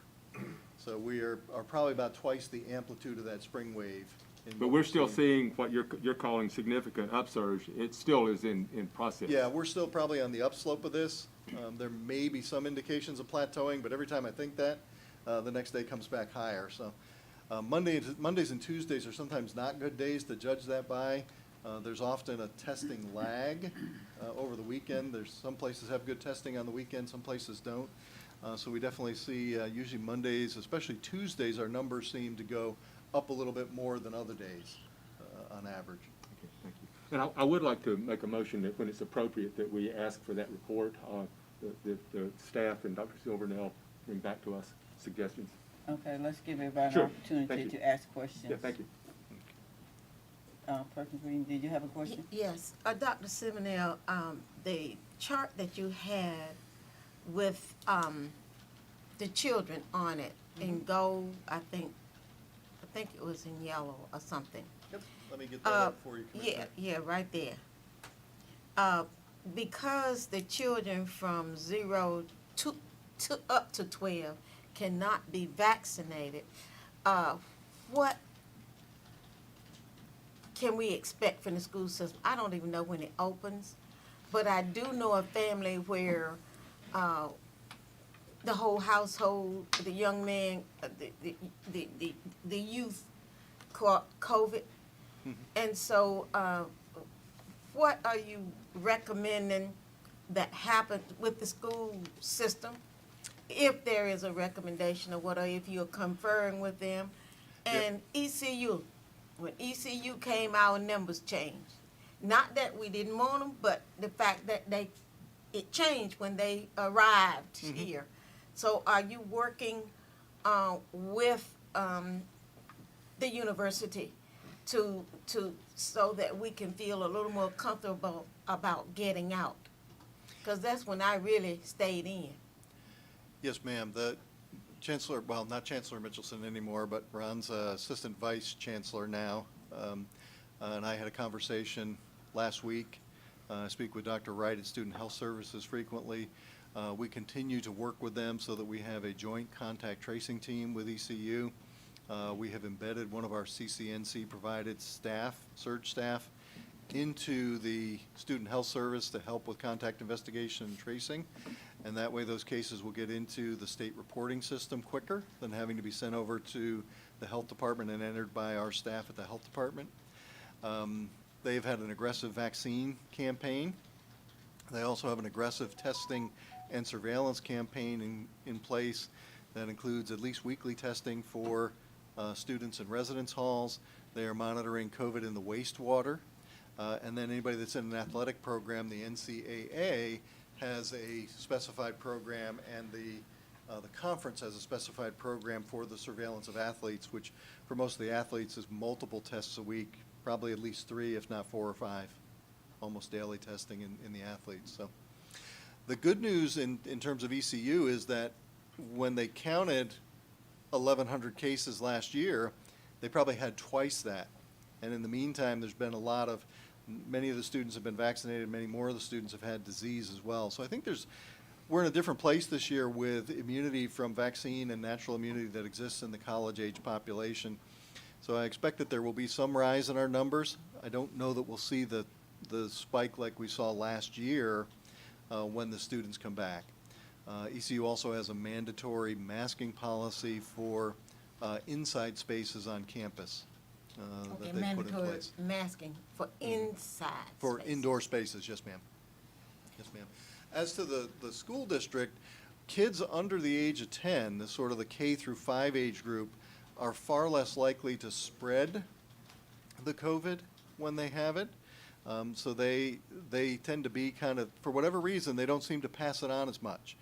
We've seen this. There was a CDC publication about nursing homes. We've seen some other publications about schools where the younger children, that sort of preschool and elementary school age children, don't tend to pass it on. Doesn't mean that they can't spread it, but they're less efficient at spreading it than adolescents and adults are. So at least in the K through 5 age group, not as worried about the spread there in an unvaccinated population. The school teachers and school staff, Dr. Lenker feels that he's somewhere between 75 and 85% of his staff, depending on site, have been vaccinated. So the faculty and staff are in a good position from vaccinations. And then in terms of the kids who have natural immunity from prior infection, there's a fair amount of natural immunity in the school district as well. So while I think that we'll see some spread in the school, and I think we'll see cases arise in the school, transmission was very limited in the school last year. But that was, again, it's kind of a socially distanced model for most of the year, and then eventually they came back together. Even when they came back together towards the end of the year, we still continued to see very limited spread in the school district, especially in the lower grades, which would be the unvaccinated grades. So I don't have great angst there. The children that are in the 18 and under, 17 and under group 2 are also, from the infection itself, generally at very low risk from the infection. Now, low risk doesn't mean no risk. And some children do get very sick with this, but the vast majority of them do not. So, I got a question. did I hit all? I think you had 3 points. Did I hit all 3 points for you, Commissioner? Yes, that. Yeah. Okay. Yes. Commissioner McGovern. Thank you, Dr. Sodell. Just to piggyback on what Ms. Perkins brought up about these children, I've been receiving a lot of calls in reference to children under the age of 12, maybe 11 years old or something of this nature. Now, with this new Delta variant, I think, and you correct me if I'm wrong, that is hitting a lot of younger people. And the concern has been that children under 12 to be vaccinated. What is your thinking on that, and is that possibly a move? And I heard what you said a few minutes ago about that, but with the new Delta, wouldn't that be a little significant more concerning?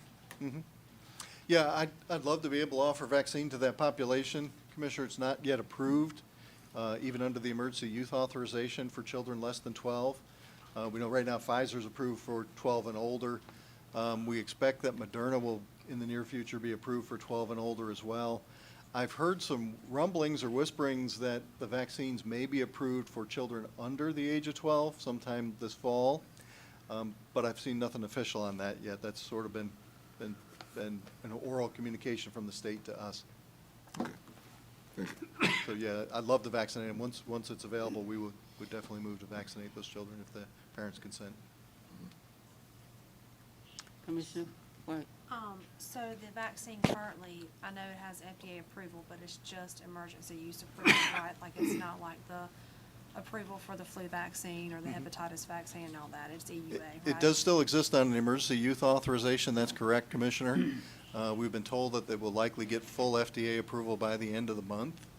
Now, the federal government works at its own pace, and the FDA, no offense, Commissioner, the FDA definitely has its own timetable in terms of its meetings and so on. We expect that they will get full FDA approval for that. I would mention that, yeah, the vaccine is given right now under the emergency youth authorization. So are many of the therapeutics. So the monoclonal antibody therapy, desrosinovir or remdesivir is given under emergency youth authorization as well. So our therapeutics are also being used under an emergency youth authorization. What's the most long-term data that we have on this vaccine as far as potential side effects, stuff that can happen down the road, stuff like that? Well, we have, a virus that is about 2 years old, a vaccine that is less than 2 years old. So there really is no long-term data at this point. But by the same token, when we look at, one of the big things has been questions about reproductive outcomes. And unfortunately, things get traction in social media. And I'm not saying that maybe there isn't some truth to that down the road, but it would be very hard to prove at this point. You would have to follow a group of vaccinated individuals and a group of unvaccinated individuals long-term and track that data and then do a comparison between the two groups and see if there's a difference in fertility. So to argue that there is now, you just don't what's know. What's it based on? Is what I'm saying. I'm not saying that it couldn't be, but I'm also saying that for folks who have been out there saying that, what's your data to support that? Because there's no way to study that. The other thing with the vaccines from where they were studied in an endpoint were studied against, not against prevention of COVID, but a prevention of severe disease and death. And so the numbers of folks who got very, very sick that were vaccinated and the numbers of folks who died were very, very small in the studies. So the efficacy was measured against death and prevention of severe COVID, not prevention of COVID, if that makes sense, Commissioner. Okay. Commissioner Carlson? My background, other than being general manager, prior to that, I was typically in quality assurance. And I was a certified quality manager, I was a certified quality engineer, and so on. And so I can read maps, I can read statistics, and I look at it, and I'm looking at your charts. And your charts don't bear out to me the things that went on early on, because they were saying, oh, it was going to be 5% death rate. And so right now, if you look at the extrapolated data, you're saying 0.17, so we'll call that 0.2. Mm-hmm. So it's only 1/25 or 4% of what was originally said was going to be the death rate. We have effectively taken the greatest economy in the world that has ever been and flushed it down the toilet. And we see high prices today, but it's only the beginning. You don't pump $3.5 to $4 trillion with no fiscal backing into an economy and not expect inflation.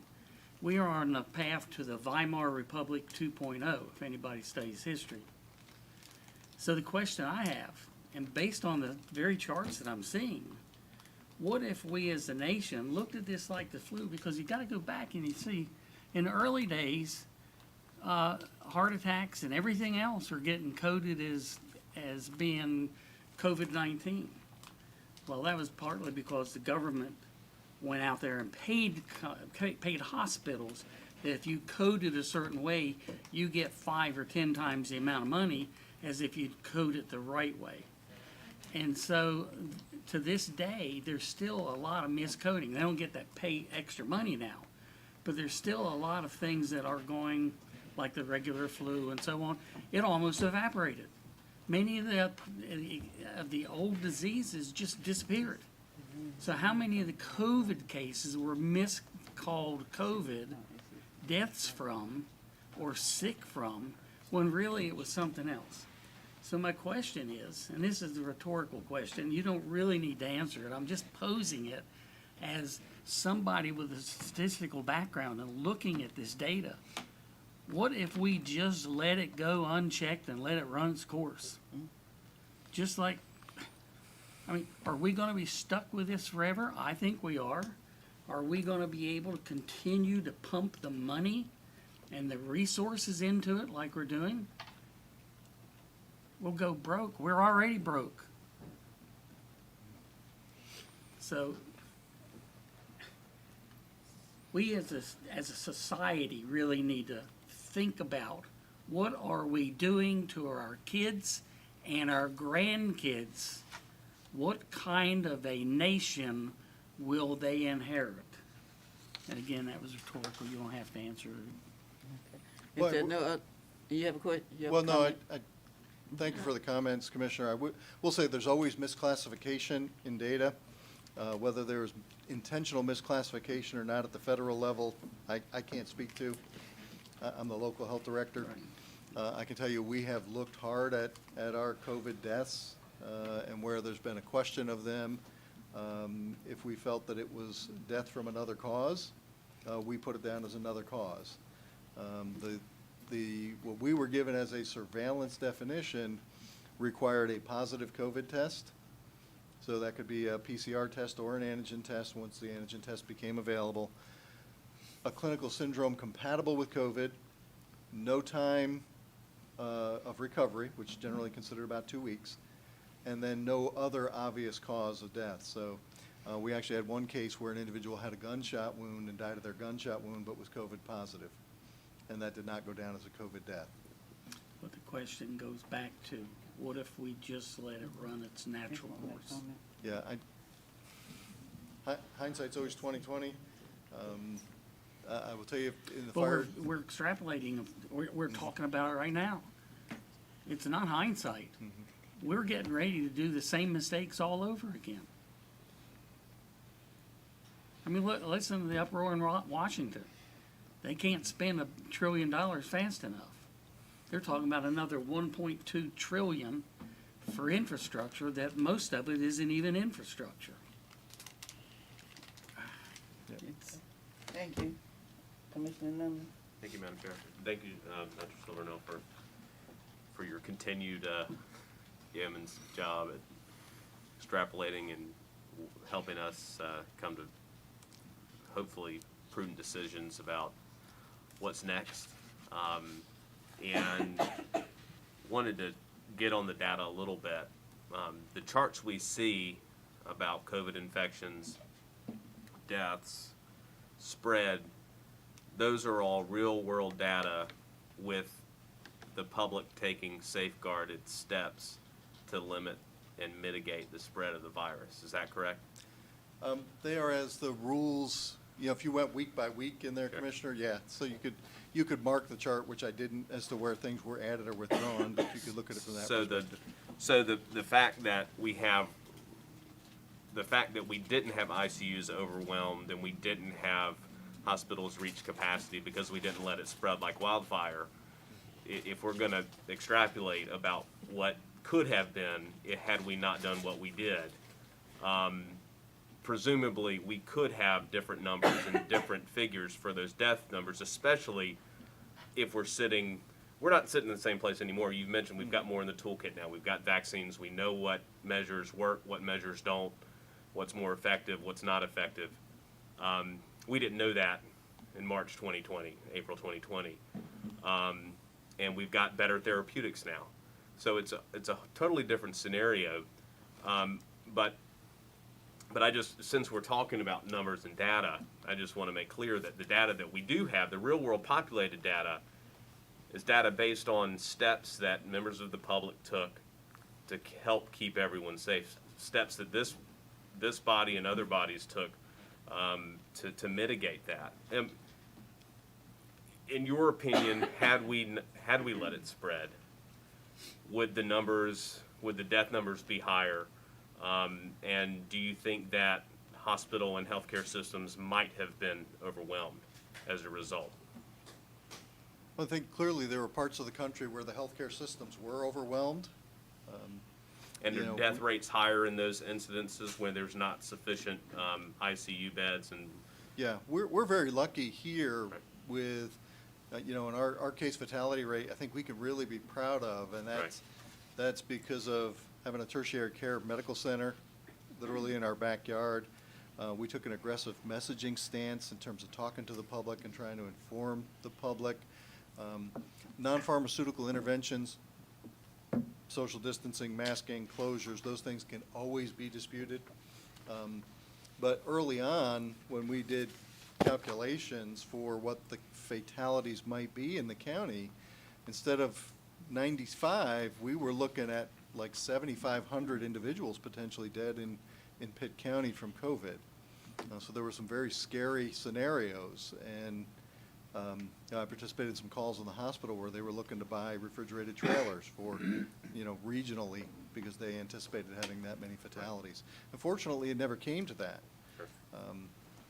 So did we do too much? Yeah, I guess we could always argue, we did too much. Did we not do enough? I suppose there are those who would argue we didn't do enough. I think we did well here in the county. I think a year and a half into this, our death toll, our case fatality rate, far better than I would have expected. Vaccine uptake could be better. Everything's imperfect. Masking's imperfect. Testing's imperfect. Contact tracing's imperfect. Vaccine's imperfect. But I'm not sure that just letting things run their courses, would be appropriate either. Thank you. Mr. Manager? Yes, thank you, Madam Chairwoman. The health director has laid out 2 recommendations that he and the county attorney and myself talked about. And I'd recommend if you could do 2 motions, if the board's willing to entertain that tonight.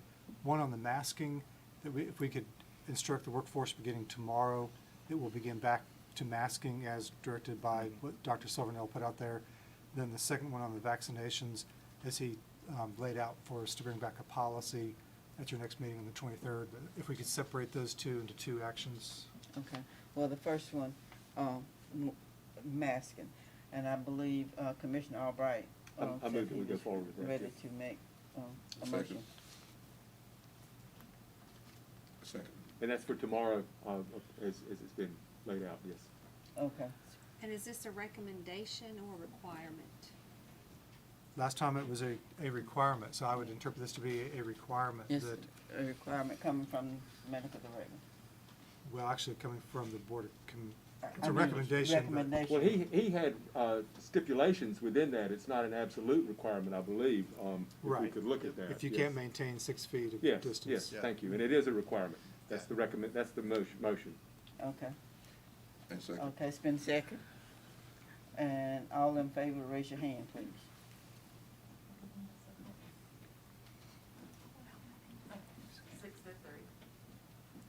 Okay. Okay, that was for the masking.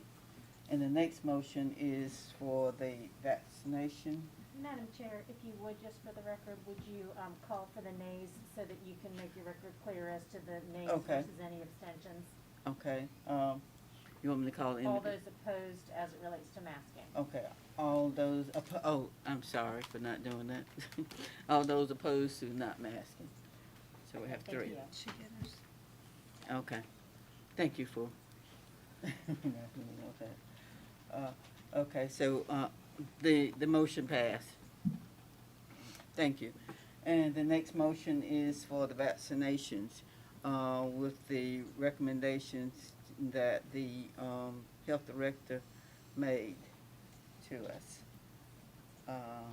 So do we need any? I'll make that working- motion that we follow the OSHA policy for hepatitis B vaccination as displayed on the screen. I second that. Okay, it's been moved and second that we follow the recommended requirements on the screen. Are you ready for the question? All in favor, raise your hand. Is this a requirement? Yes, this is a requirement. Well, it's a requirement, but if the employee just declines the Mhm. vaccination, they would just be tested weekly. Yeah, they So would they're sign not, a so not release. required to get the vaccine. So we're not forcing Similar to anybody state to and do federal anything policy. or whatever. No. It's like an option because it's worded a little. Okay. Are you ready for any other questions? I'm trying to, You how do wanna they go speak to about it? refusing? Do you have any questions for Dr. Simonet? Well, Explaining that. this is a three-person thing here. Whoever one else will be fine. Dr. Simonet? So I'm happy to address it, Commissioner. This kind of splits the difference. It allows the employee the choice to refuse the vaccine, but it puts an onus on the county as an employer to offer the vaccine and document the employee's refusal. And this has been used with hepatitis B since probably about 1979 and has been very effective with managing a hepatitis B vaccination program. So this still gives the individual employee the choice to refuse, and then they can rescind that if they choose to. Is this different than what it was prior to this? Because I thought they had the option to refuse before, but There's no mandate of the workforce to be vaccinated today. This is not a mandate of the workforce to be vaccinated. This is saying that if you're not vaccinated, you'll be required to have a weekly COVID test and then probably produce that to public health or somewhere within county government so we can track that to make sure that they're having negative tests, not positive. If they're positive, they'd have to go home and quarantine. and they can get that vaccination free. Just like anybody else, yes. There's no charge for the vaccine. We have not billed anybody for the immunization fee, or administration fee either. Okay, I'll go with that. You have a question, Lauren? And this I truly do not know. The OSHA thing with hepatitis B, do people have to get tested for hepatitis B weekly? No. Now, what if a vaccinated employee comes to work with, they're sick? Will they still have to be tested for COVID, or since they've gotten the vaccine, they don't have to be tested? CDC guidance would say no unless they have symptoms consistent with it. I've been saying since last year, since the beginning of this, stay home if you're sick. And we really have tried to push that as part of our, COVID safety. If you're sick, stay home. If you've got symptoms that might be consistent with it, get tested. There's ample testing available in the community. So this is a surveillance. We certainly could include all employees. We've seen breakthrough in those with natural immunity as well as vaccine-produced immunity. So that, I suppose that could be on the table too. And you would say, stay home if you're sick for cold? Yep, flu? any of those symptoms. Yeah, anything. So there's a motion on the floor and there's been a second. And the motion is for staff to draft the policy that we would come back and adopt next time. Yeah. Correct. Thank you. Yeah, okay. Are you ready for the question? Raise your hand if you're in favor of that, please.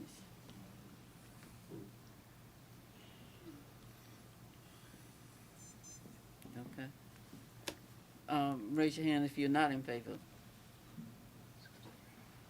Okay. Motion passes. Thank you. Thank you, Dr. Simonet. And, okay. Thank you. Have a good night. Okay, next on the agenda is tax administration update. Mr. Kroon?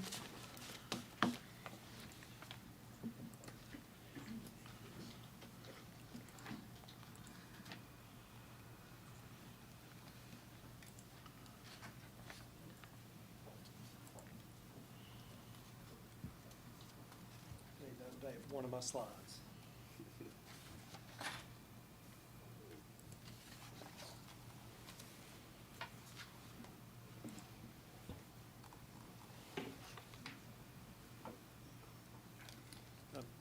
Good evening, Madam Chair. Good evening, Commissioners. Good evening, Manager Elliott. It's good to be with y'all tonight. Tonight, I'll bring you a tax administration update. I will provide an overview of the functions, goals, and trends in tax administration. This is for report only.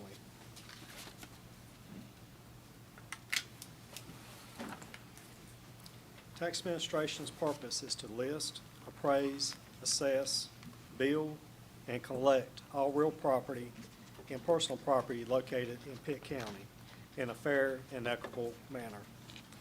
All property, real or personal, shall be appraised or valued at its true value, or in North Carolina, that is its true market value, under 105-283.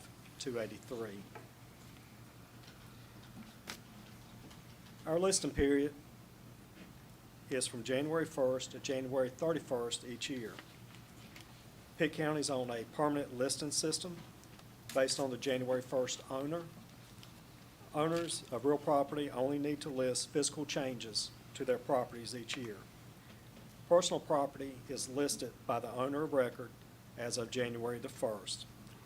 And personal property that the state of North Carolina taxes is items like business personal property, non-registered motor vehicles, mobile homes, aircrafts, watercrafts, and watercraft motors.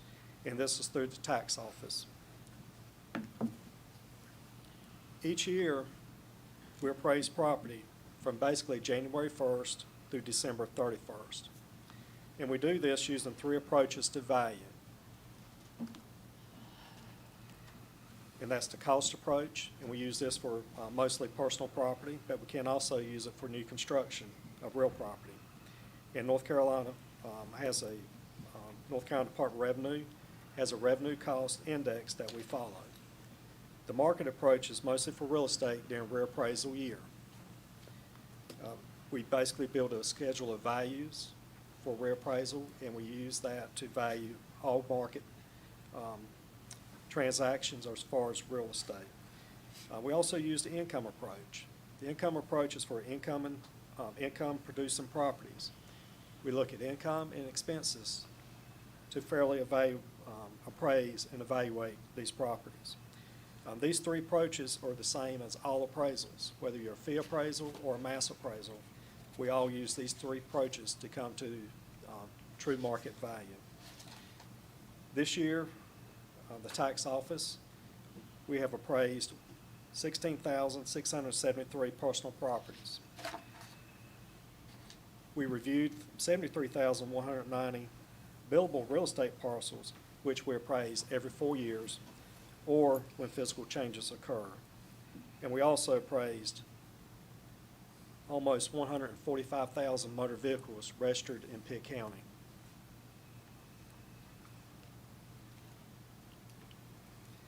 During the appraisal period, we also look at tax relief. Citizens can apply for tax relief for the elderly, disabled exclusions, disabled veteran exclusion, and a circuit breaker during January until May 31st. The elderly and disabled exclusion has an income requirement of $31,900. If anybody's income is below that, and they apply, and of course the elderly is based on the age of 65 and disabled is based on being permanently disabled. They can receive a $25,000 or 50% of the property's value excluded on their primary residence. Disabled veterans exclusion, there is no income requirement, and $45,000 is excluded from the appraised value of their permanent residence. The circuit breaker property tax deferment, which is different from the elderly and the disabled exclusion, is based on income between $31,900 to $47,850. This is an annual application, and it's based on a percent of their income their taxes will be. That's 4 or 5%. And the difference between what is from where their tax would be and this deferment, based on a disqualifying event, would be due and payable for 3 years. Another tax relief program that we administer in tax administration is the present use value program. And this is for agriculture with 10 plus acres, horticulture with 5 or more acres, and forestry for 20 or more acres. Each one of these classes of properties have an ownership requirement. They have to be under sound management. Agriculture and horticulture has income requirements, and the forestry does not.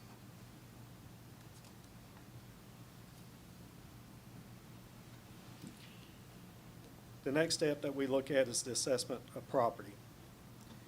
This period covers basically from May 1st through June 30th. This year, we assessed about $1.5 billion, a little over $1.5 billion of personal property here in Pitt County. That's up roughly 7.39%. Our real estate, we assessed $11.9 billion, and that's up about 2.45%. Our registered motor vehicles, we appraise every month from January to December. And our registered motor vehicles, we assessed $1.7 billion worth of value. So that's roughly up 20.7%. This number is based on supply issues on new cars. If you go by new car lots, you can see the amount of their inventory. And this has been reflected on older cars as far as their values increasing.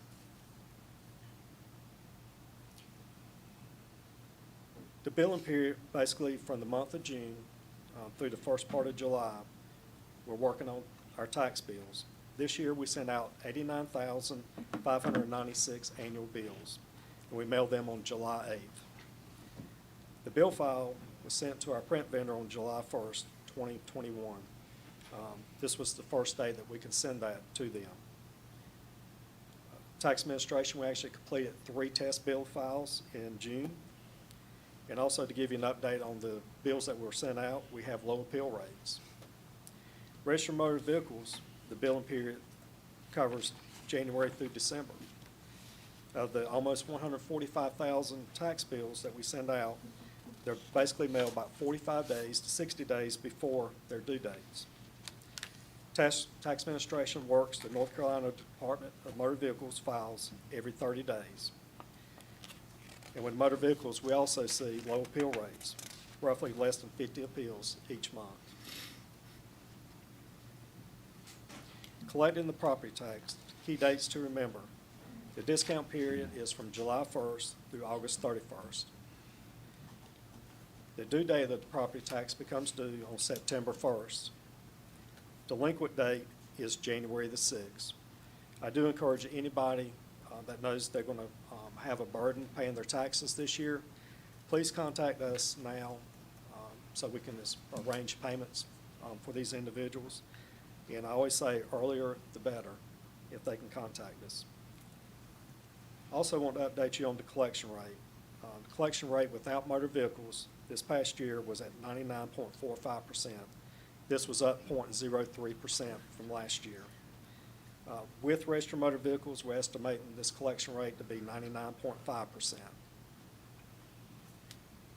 Also, too, I want to bring to y'all's attention that I'm looking at changing the collection report.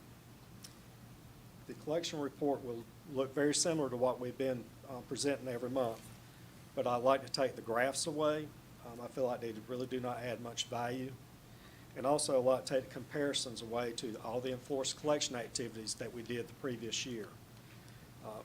Basically, part of this is I don't want any of tax administration staff feel like they need to serve or do something as far as enforced collection based on what they did last year. I'd rather for us just to go ahead and look at it this year.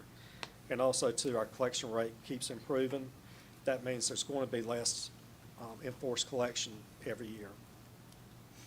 Sam, can you state the collection rate, 99.45%? Correct, and that's without motor vehicles. 99.5 is my estimate with motor vehicles. So we have a very high, the point being we have a very high collection rate, thus we don't need to chase the small percentage of uncollectibles. Correct, correct. And so just to kind of analyze the trends, personal property is up a little over 7%, real estate is up a little over 2.45%, and that's in a non-reappraisal year. A lot of this is due to new construction and also people remodeling their homes. Registered motor vehicles, like I said, is up 20.7%. The overall assessments were roughly up about 4% from last year. And again, the collection rate was up 0.03%. Another thing I want to bring to the Commissioner's attention is basically the current housing market. This is what we look at on a daily basis when we talk about looking at data. Basically, there's 4 good indicators that Shackler and Associates report to us every month, or basically it's out and we subscribe to it. But we also track internal data, but our data is a little bit different because we look at complete neighborhoods. But anyway, the 4 good indicators that they report is basically the active listings, days on the market, months of inventory, and the median sales price. The active MLS listings, and basically that stands for multiple listing services. If you look at Zillow, this is not MLS, but it, pretty much what goes on MLS comes out on Zillow or Realtor.com. But basically it's a private organization of real estate agents who share real estate listings. Days on the market is the average number of days a real estate listing stays on the market before it gets an offer.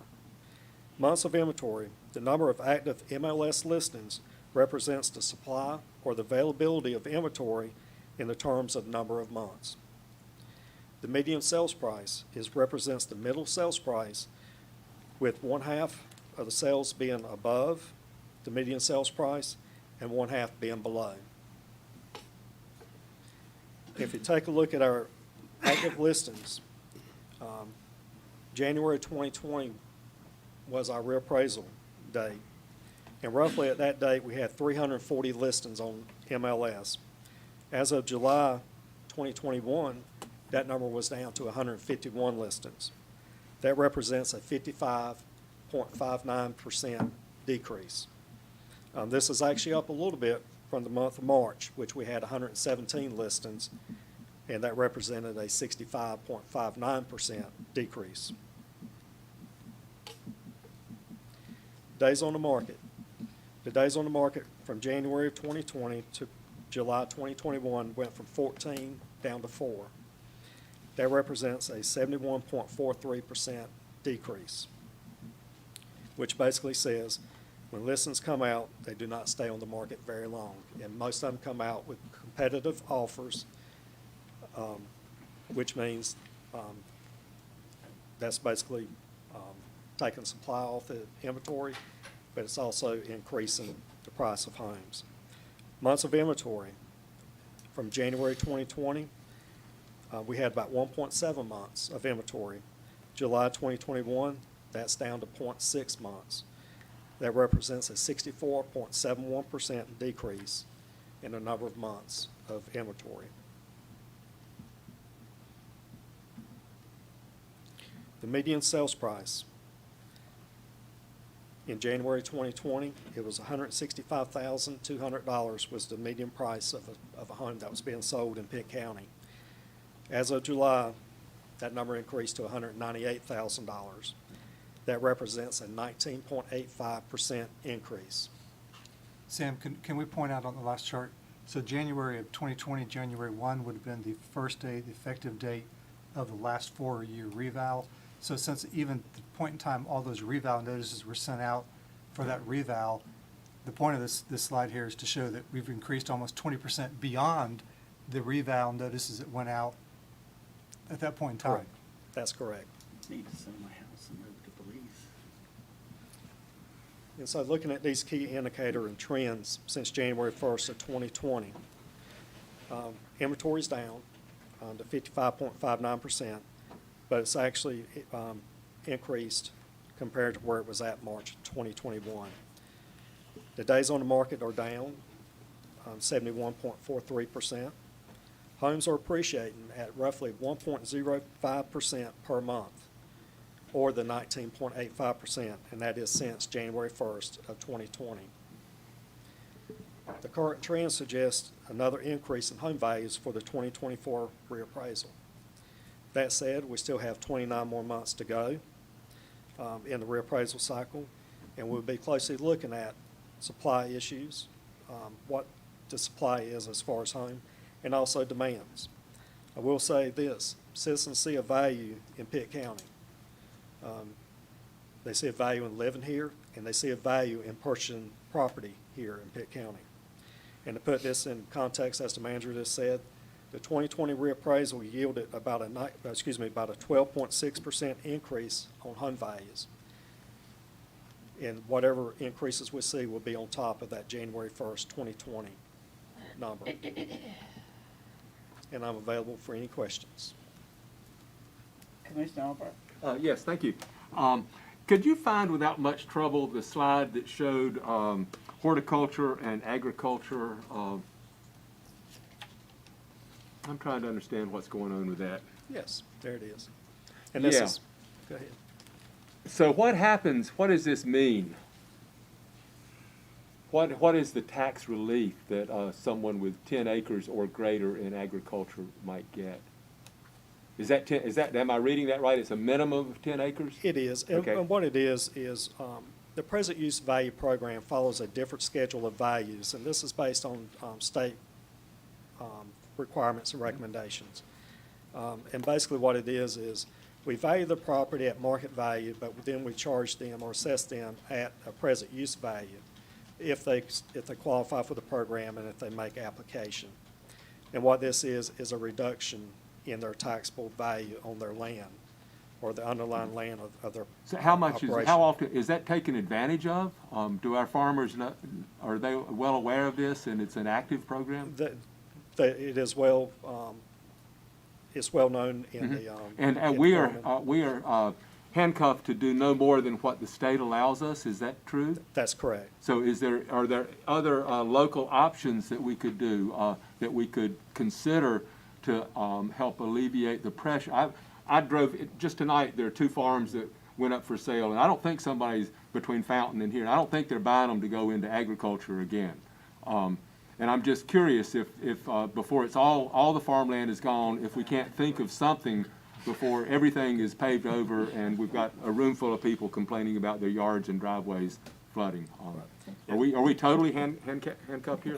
That might be a question also that I might need to research, maybe with the county manager to see, or excuse me, the county attorney to see if there's anything that we can offer on the local level that's beyond the state level. All of our authority is provided by the General Statute, by the General Assembly, General Statutes, and our hands are tied unless we were to seek something otherwise. I'm sorry, excuse me, Scott, what were you saying? Saying that our hands are tied by our authority is vested in the General Statutes. And by the When you said unless we seek to do something, what are you talking about? Well, if you're proposing some legislative goal that you'd want the county to Okay, to thank look you, at. thank you. But keep in mind, one of your legislative goals arching goals is not to help the Janice to. One of your goals is to preserve all existing revenue sources and to oppose any efforts to erode the tax base. We typically interpret that, for example, recently the General Assembly gave a discount or an exemption to builders for inventory. Correct. Before, when a home was in the process of being built before it was sold on taxes. That was something that would have been opposed by our goals, but it did go into effect. So any additional tax programs or savings would need to come from the General Assembly. And the State Association of County Commissioners holds that same goal too, I believe. Correct. So am I understanding you to say that this would be counter to our goal because taxing farmers less would be counterproductive to our tax base? I think we're saying there are programs in effect for property tax relief as being outlined here that they can take advantage of. And that, yes, if you went beyond this, it would be counterproductive to the county, your goal as a board, as well as the State Association of County Commissioners. And I think it might also be helpful if Sam wouldn't mind bringing back the number of farmers that participate in the Yeah, program. that would be helpful, yeah. And the degree of Yeah, it's an discount. interesting program, and yeah, I don't know what else we might do, but, I think I'm always surprised by the number that participate and the extent of the discount. and would there be other things that we're thinking outside the box beside what we're talking about? If we could, find out if anybody else in North Carolina or agricultural regions, I don't think we're alone in encountering this. Just to kind of answer your question, there's actually about 4,473 parcels that's already in the program. And roughly there's basically $506 million that's basically deferred. And also too, if you take a look at our PUV program, it's like on clear agricultural land, that is capped at $1,200 per acre, and that's on the best classes of property. And from there, that actual dollar per acre, or the total acres, it actually can go down, all the way down to $40 for some of our poor quality soils. Basically, on the forestry land, we're probably about $800 an acre, regardless whatever it's marketed at. It can be $20,000, but we're pretty much capped at roughly about $800 to $900 per acre, and that can also go down to about $40 per acre. Do you know how much we're losing in farmland? Is that tracked? I do not track that. Is it trackable? It can be trackable. We can see how many people come out. The number one thing that we see for people coming out of PUV is whenever a developer buys their land. Right, and that's what, I think whenever they that's sell generating their- the questions they sell their here, is land. that how much of this is going on, and how much have we lost, and yeah, that's enough. Thank you. Okay, thank you. Commissioner Nunley? Thank you, Madam Chair, and thank you, Sam. I'm going to piggyback on Commissioner Albright's comments here. It sounds, if I might, that he's interested in preserving our agricultural industry and our farmland in Pitt County. And I'm hearing that statutorily, from a tax perspective, we're not allowed to provide any other incentives or any other programs other than that we get from the state legislature. This is maybe a question for you, or maybe a question for our attorney, but doesn't keep us from, I guess, steering the use prospectively with our planning, so that our planning in some ways can help accomplish the goals and help farmers, I guess, take advantage of this program. Would that be an accurate statement? Yes, I think that would be accurate, and I think one of the ways we reflect that are voluntary ag districts, for Right. example. And I think a lot of the educational materials that can be provided to farmers to be sure they're aware of these programs, taking advantage of them, and even sometimes getting their feedback and ideas to where those farmers might find that there could be additional benefit, could be good information. But I think the answer to your question is yes. I think the tax component works hand in hand with the planning component. Thank you. Okay. Ann? Yes. Got a question? So, Sam, one of the things that you're not showing on here where there's a significant tax relief, and that's solar farms. And we have just this last year had thousands of acres that have gone into solar farms. And so maybe in the next slide in the future, you might want to actually put that on there and show what kind of cost offsets there are. Isn't it like 70, from taxable, isn't it like 75 or 90% that they get relief on? It's 80%. 80% up front, and that's for 20, 30, 40 years or longer.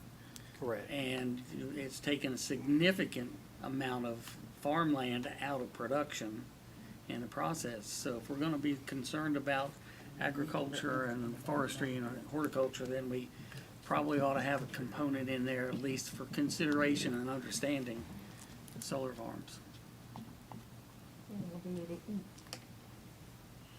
Any other questions for Sam? Thank you. We don't have taken action on this. So thank you. Thank you. for Y'all have a good night. At this time, we're gonna have a 5-minute break. No, we can disagree. I can't make it to Bojangles.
Let's please resume our meeting.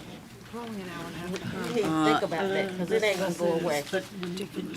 We are, the next item on our agenda is redistricting, Commissioner Voters District, Mr. Rose, and Attorney Janice Scott.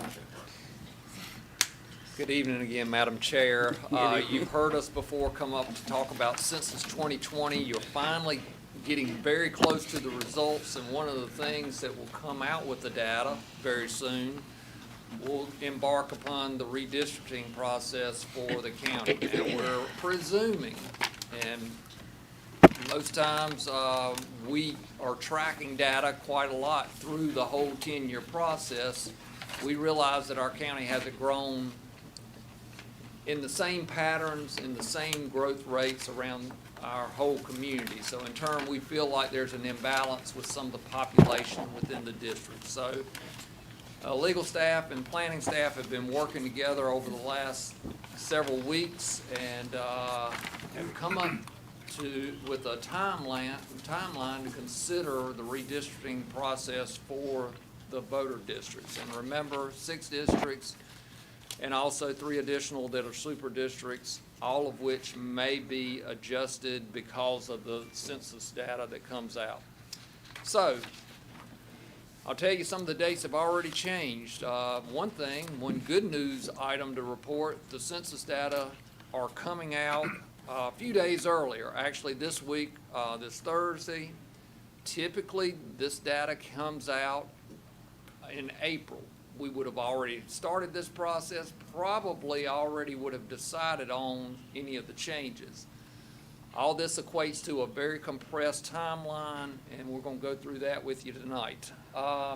So, just this week, certainly we're going to start looking at the data, making sure that we've got the appropriate maps and information ready for you. We'll want to make a preliminary report to you at your next meeting with some working assumptions. Just one, for an example, that we've had for our other redistricting processes would be an attempt to keep the incumbents within their current districts. That's not unusual. We don't want to necessarily move someone out of their current district. So, we'll bring other working assumptions up. There have been some legal changes, and certainly we're working with a legal counsel along with our legal staff to make sure that we understand better some of the things there, and Janice probably will mention some of those in a minute. Onward from there, certainly there's not just one scenario, voting district scenario. There are probably several that would still keep us within the law. So between August 23rd and September 7th, we'll develop some of those. Also bring that back to you at your September 13th meeting. Now, at that point in time, that's where we really need to begin getting input from the Board of Commissioners and moving on towards a public hearing. So we'll be asking for some groups, small groups, to look at some of these draft maps, and we'll make recommended adjustments to bring back to your second meeting in September. And then we're moving right along into the adoption process. First would be setting that public hearing date on October the 18th. Hold that public hearing. You could adopt it that night. There's a resolution that goes along with that. But what we've done is build in the first date, November 1st, to bring it back for consideration if you wanted to. But November 15th is your last opportunity based off the legislation that's run through and some of the delays because of the census data being a little bit late. November 17th is when ultimately your resolution has to be approved. We would hope to have that ahead of time a little bit. We do not want to run right up on that deadline. So there are a few changes based off our legal counsel that we've already bumped up our public hearing date one meeting sooner, just in an attempt to give us a little more flexibility in schedule. So with that, Madam Chair, that's it. It's a quick very quick, compressed timeline. We'll need your attention, certainly meeting to meeting, just about from here on to the end of the time when it's adopted. So I would like to defer also to Janice for any comments she has. I concur with James's comments. This year will be a little different than the last time we did redistricting because we are no longer subject to the Department of Justice pre-clearance requirements. And so while we still can't have any impact that is disparate among the races, it's a slightly different process this year than we've done in the past. And so we'll give you more details about that at your next meeting. But I think we have a solid timeline in order to meet all of the legal deadlines. If the board concurs with that, we'll continue and bring you back some information next meeting. Okay. You said the dates had changed. Did it There were change just from this some minor draft that you have? changes from that report that's in there. We have moved the, number one, the data's going to be available on the 12th instead of the 16th of this month, and the public hearing date has been moved up by one meeting. We can revise that and We will. put it in your Friday packet, weekly packet. Okay, okay. All right. We'll look forward for that revision. And we'll be back with you next month, or next meeting, I should say, to talk about the working assumptions too. Okay. Thank you. All right, thank you. We will now move to the manager's report. Thank you, Madam Chairwoman. We've got just a couple things. Next meeting dates will be August 23rd and September 13th. As the board is aware, the NCAC conference is coming up in, I guess, New Hanover County, August 12th through 14th. And item C at the time was an opportunity to provide any conference reports, but in the essence of time, I will leave it to the chairwoman to decide if you want to hear any conference reports from the NACO annual conference in Washington. Well, I did, but for time's sake, not tonight. And the last thing I had that's not on. And I did have one. I do have one item that I don't have on here. I did meet with, there's a 9/11 planning group that met in the town of Bethel today. They're actually, Bethel is working with Greenland Community Action.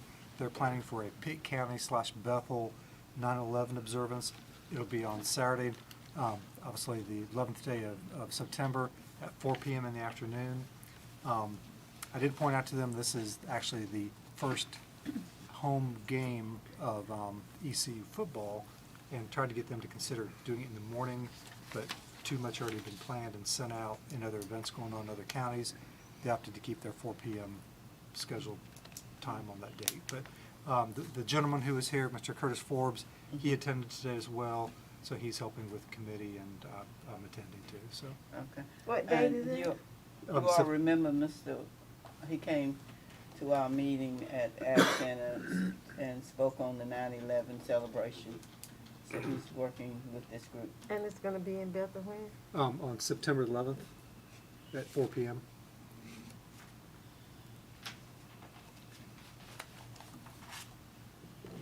That's all I had. Okay. All right, we'll move to items for consent. Madam Chairman, I'd like to move to accept the items for consent. I'd like to second. It's been moved and second that we accept the items for consent. All in favor, raise your hand. I believe we have a unanimous, what's my pen? Okay, thank you.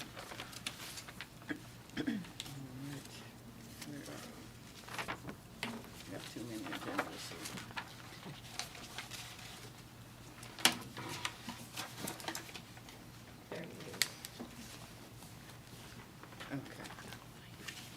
Items for discussion. First item is board meeting room security. Mr. Manager? Sure, thank you, Madam Chairwoman. So the Chairwoman had asked me and staff to look at make considerations for possibly installing a metal detector outside the meeting room here. So we looked at that and worked with risk management on this. And the one we looked at is a portable walk-through device with also some hand devices, if somebody set it off per se. did talk to the sheriff. She indicated that she would prefer to keep the arrangement where, like at the courthouse, the Allied Universal does the actual operation of the equipment. Her personnel would provide security in the room. The equipment's about $5,000 for the portable unit. Did have a question as to whether if we do it for this board meeting, would we do it for all the other board meetings? At the time, I'd said that it's recommended to continue the arrangement with the sheriff. I think at a minimum, I'd recommend at least one additional sheriff's deputy. If you don't go for the metal detector, have one inside the room, one outside the room at all times, especially in light of, I guess, recent level of public comments and whatnot, and the activity level that we're seeing, and behavior, I guess, might be an appropriate statement too. I don't think it's gonna get less. I was real concerned when I walked up tonight and the masquerade person who was covered from head to toe, and I looked around, and the only comfort I had is that Scott was standing downstairs. That at least somebody could get help if I felt really more uncomfortable than I did. But I don't like walking up to a public building and you don't get to see the person, don't know what it look like or whatever, and you got hostile stuff on both sides. I was concerned, and I'm usually not concerned on the flag, but I saw all the other stuff on the vehicle.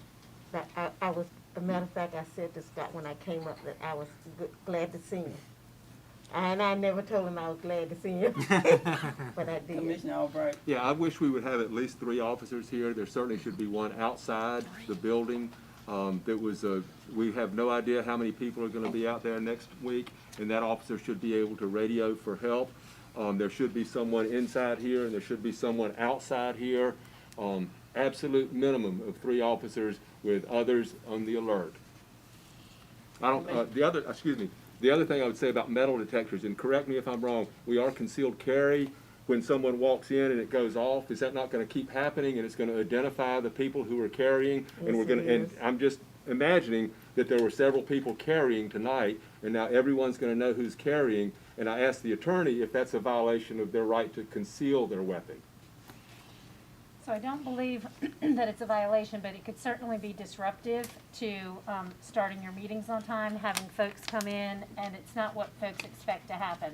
So currently, if you carry conceal as a county employee pursuant to our policy, your supervisor still needs to know.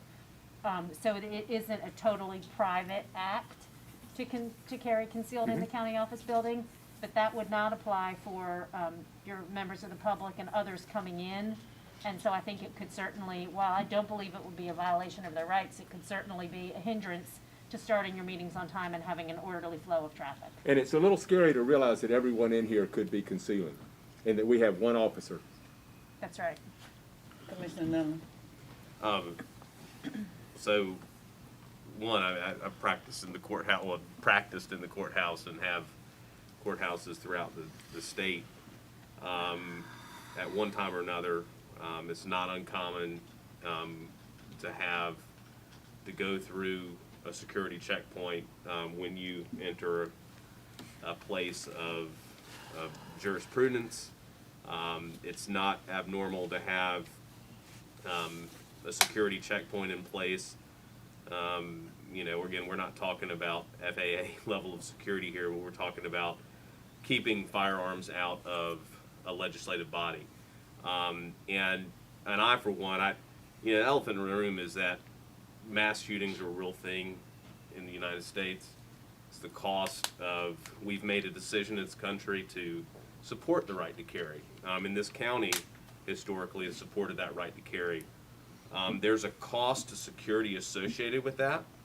And there's a cost to not taking reasonable steps to ensure that bad actors that are carrying do something wrong when you can easily prevent it. And we've taken those steps in the schools to millions and millions of dollars to ensure that students are able to study safely. minimal cost of a metal detector, you know, to me seems like a very small burden, and certainly not a burden on a member of the public. There's no reason to carry a firearm to come into a county commission meeting. Certainly if there's no one in the audience carrying a firearm. You know, if you're carrying to protect yourself, and we've got a sheriff deputy in charge here that secured the room, and no one else is carrying in the facility, presumably there's no need for you to carry that firearm. I think it's unreasonable to expect to be able to carry a firearm before a legislative body. I think it's kind of, if there's an argument on the other side, I'd like to hear it, but you know, you can't do that in court, you can't do it at the jail, you can't do it at Congress. You ought not to be able to do it. You ought not to be able to do it here. And again, you know, this is not. We are a Second Amendment county, so this is not in opposition to the Second Amendment. We've made that decision, and that's on the books right now. This is about just simple prophylactics to make sure that someone doesn't walk in with a firearm and shoot up our board, because that's the other situation, and that's where we sit in this country right now. Mass shootings are a real problem, and you know, I don't know, expanding sheriff resources to have 3 officers out there, that seems like an awful lot for every meeting,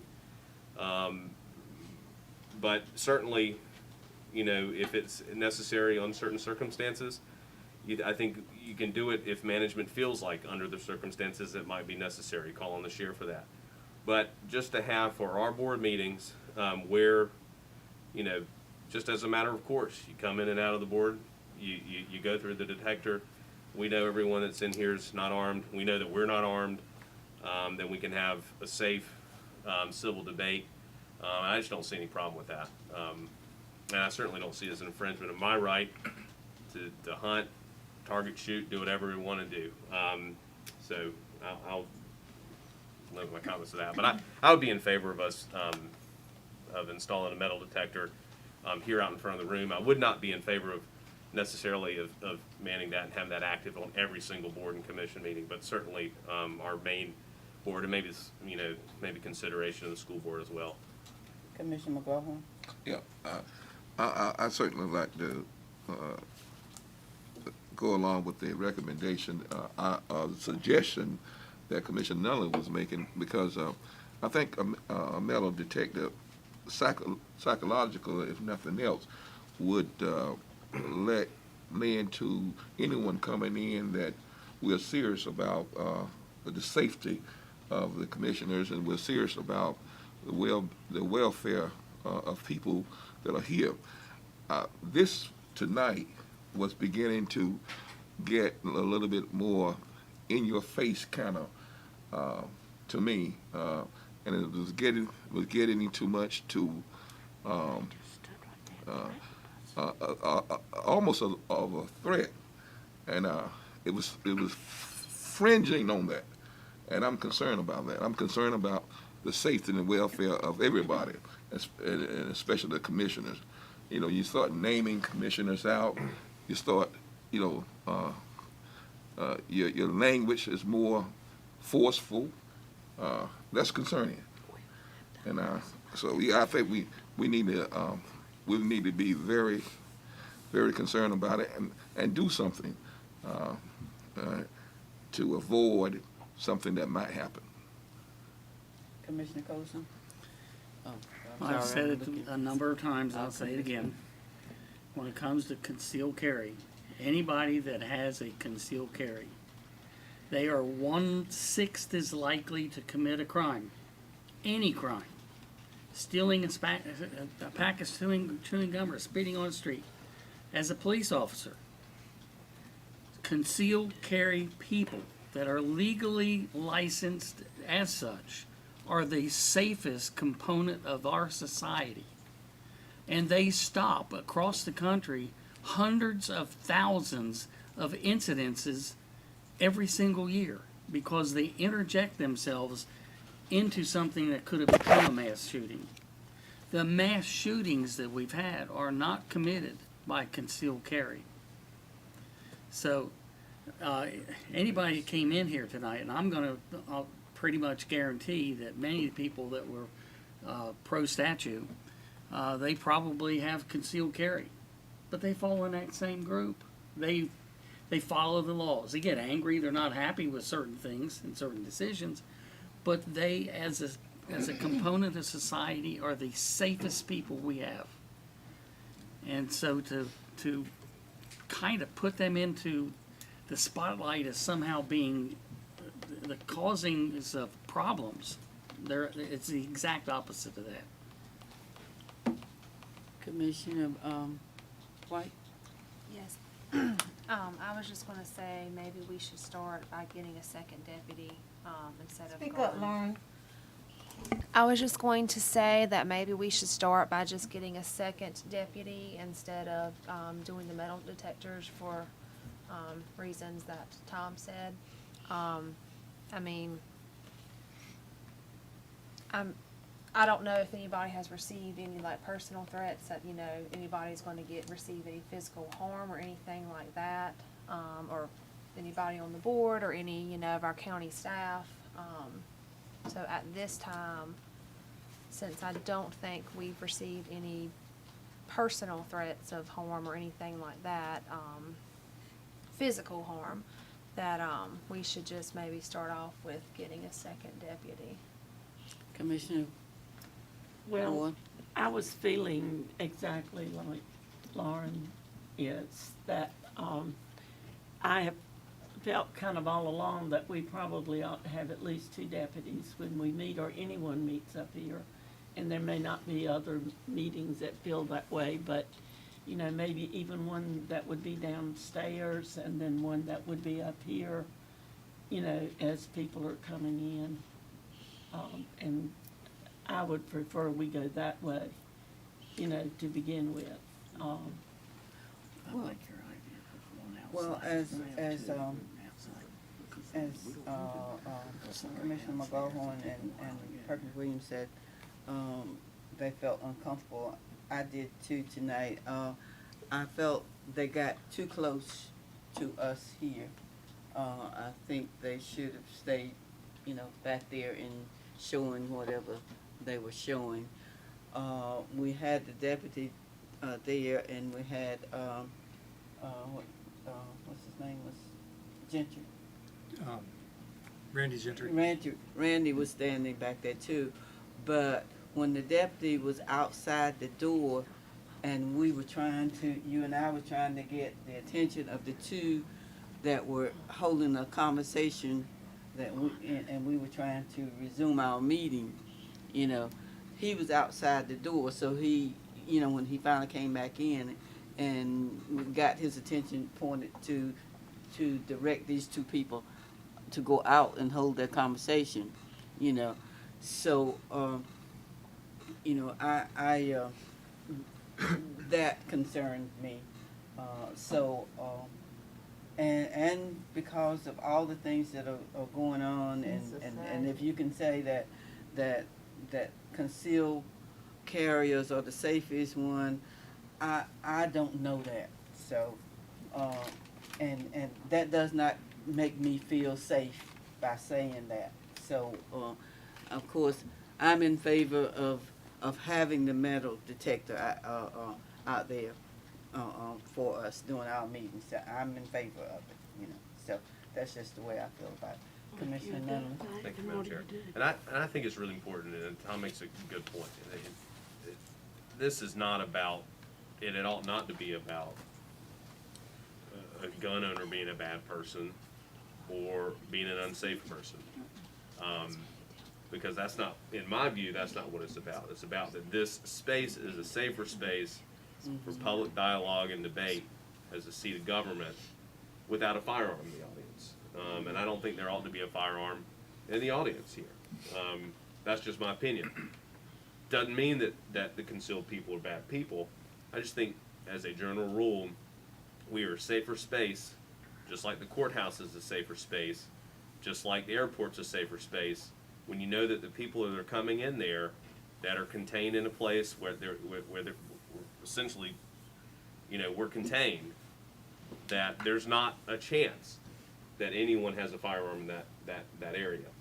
And I think that's just an easy, especially here where we have an easy one point of access, one point of ingress, egress. It's easy to ensure that no one has a firearm in here, unless it's an inside job, right? So I would argue that the cost is minimal, the benefit and safety of the commission is great, and you know, I just don't see that as that big of a deal. If you can still carry and you have to lock your gun before you come into the commission. You know, officers, you know. Commissioner Perkins-Reed? This is my last comment. In society today, I'm going to tell you what really unnerves me. I've seen things in society today that I never dreamed would happen. And this is that, you know, when you watch people bust in a window at the White House, I never dreamed that.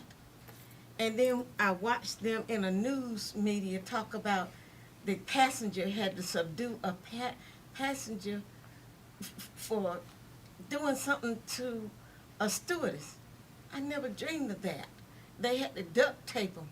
So you don't know what to expect. And I've been in a meeting where they say, I take my gun out and shoot. And then I go, whoa, things are changing. And so I like to feel safe. And I like to be able to lay my eyes on somebody where I feel safe about. You know, things are going to happen. You're not going to keep things from not happening. But I just wasn't comfortable tonight. And if I said that I was glad to see Scott, I was more uncomfortable than he realized that I was. And I'm not afraid of people. You know, our neighborhood has been integrated all our life, and we shoot, hunt, and we used to fight and wash each other's face with watermelon rinds, but this is a different culture now. It's a different culture, and we don't need that. I mean, whether we put up a thingamajig out there or whether we're here, I just want to feel safe, that's all. And I want to, when I come to a meeting, I just want to feel safe. When I get out of the car, I just want to.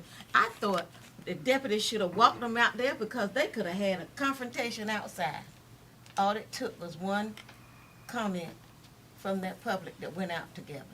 So that's just my thinking. Any other comments? Madam Chair, I'd like to make a motion that that staff research and bring back to us a security set and plan for the county commission chambers for our meetings, and that we address it and vote it for an item of decision at the next meeting. I second that. Okay. It's been moved and second that staff will bring back to us a security plan. Is that what you? Yeah, if it's metal detectors, so it's a $5,000 metal detector, just, you know, what that looks like, how many deputies, if it's one inside, one outside, one down, you know, just a proposal that's been vetted, hopefully, you know, and signed off on by the sheriff's department. I think they ought to be looped in. And then that way we can, when and if we act on it, we can have everybody that needs to be communicated with, can kind of know where we sit with it. Okay. Do you understand Madam this? Attorney? Yes, Madam Attorney. I just wanted, before you finished your discussion, I wanted to acknowledge that Chris Barnes, the risk manager, is in the audience. If anybody had any particular questions for him, he's been part of this discussion, and of course will follow through on whatever the board decides. Okay. So that'll be my motion. Okay. Is that only for commissioner meetings? Yeah. Or what about what Scott brought up about other boards that meet? Mine would just be for commission meetings. Just for commission meeting. So. Well. So do you have? But it would be there, if, I guess, in the event that the risk manager thought it needed to be, if there was a, you know.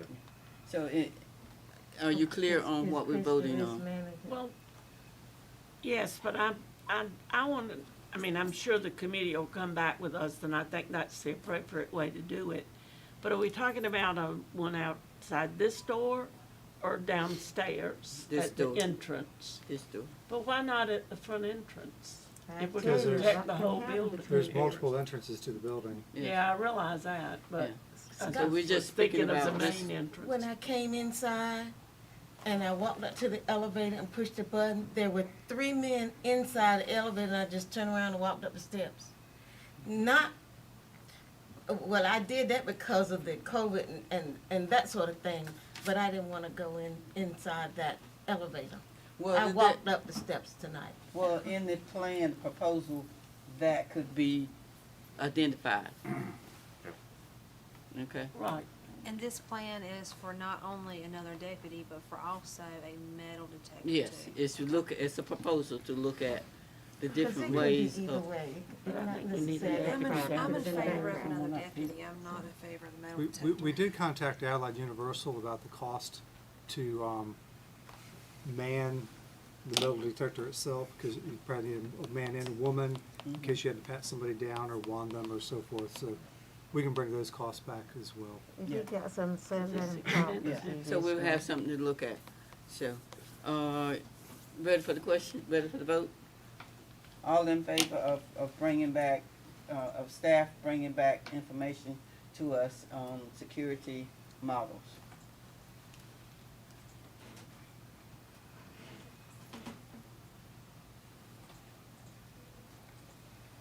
Okay, motion passed?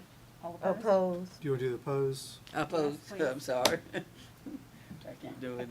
6-3. Madam Chair, Motion passes. I'd like to make a motion that beginning next meeting, that we have a deputy outside before the meeting, and that deputy be around when we exit the building, that we have at least 2 deputies on site beginning with our next meeting. I second that motion. Okay. Scott, will that be a problem with the sheriff, you think? Well, We will, I'm going to guesstimate that, I mean, Deputy Allen here is actually, he's out of my budget because he provides security to the building during the day, but he flexes his schedule when we have meetings. He comes here at nighttime. I would imagine the sheriff would, I'm going to conjecture, the sheriff will want the county to sign a contract to pay the hourly rate that she Yes, paid. can I include that in my motion, that at no expense to the sheriff's office, that we get a second deputy here who will be outside before the meeting and will be out there when the meeting is over? You were outside the door or Go outside?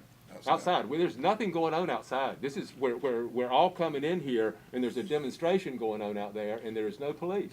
So When you're you say outside, outside you're Yes, talking outside the door. outside the building. Okay. Yeah, that's when we go to our cars tonight. The Right. entrance. Yes. Okay. That's a good- okay, you heard the motion and it was second, I believe? Second, yeah. Okay. All in favor of that, raise your hand.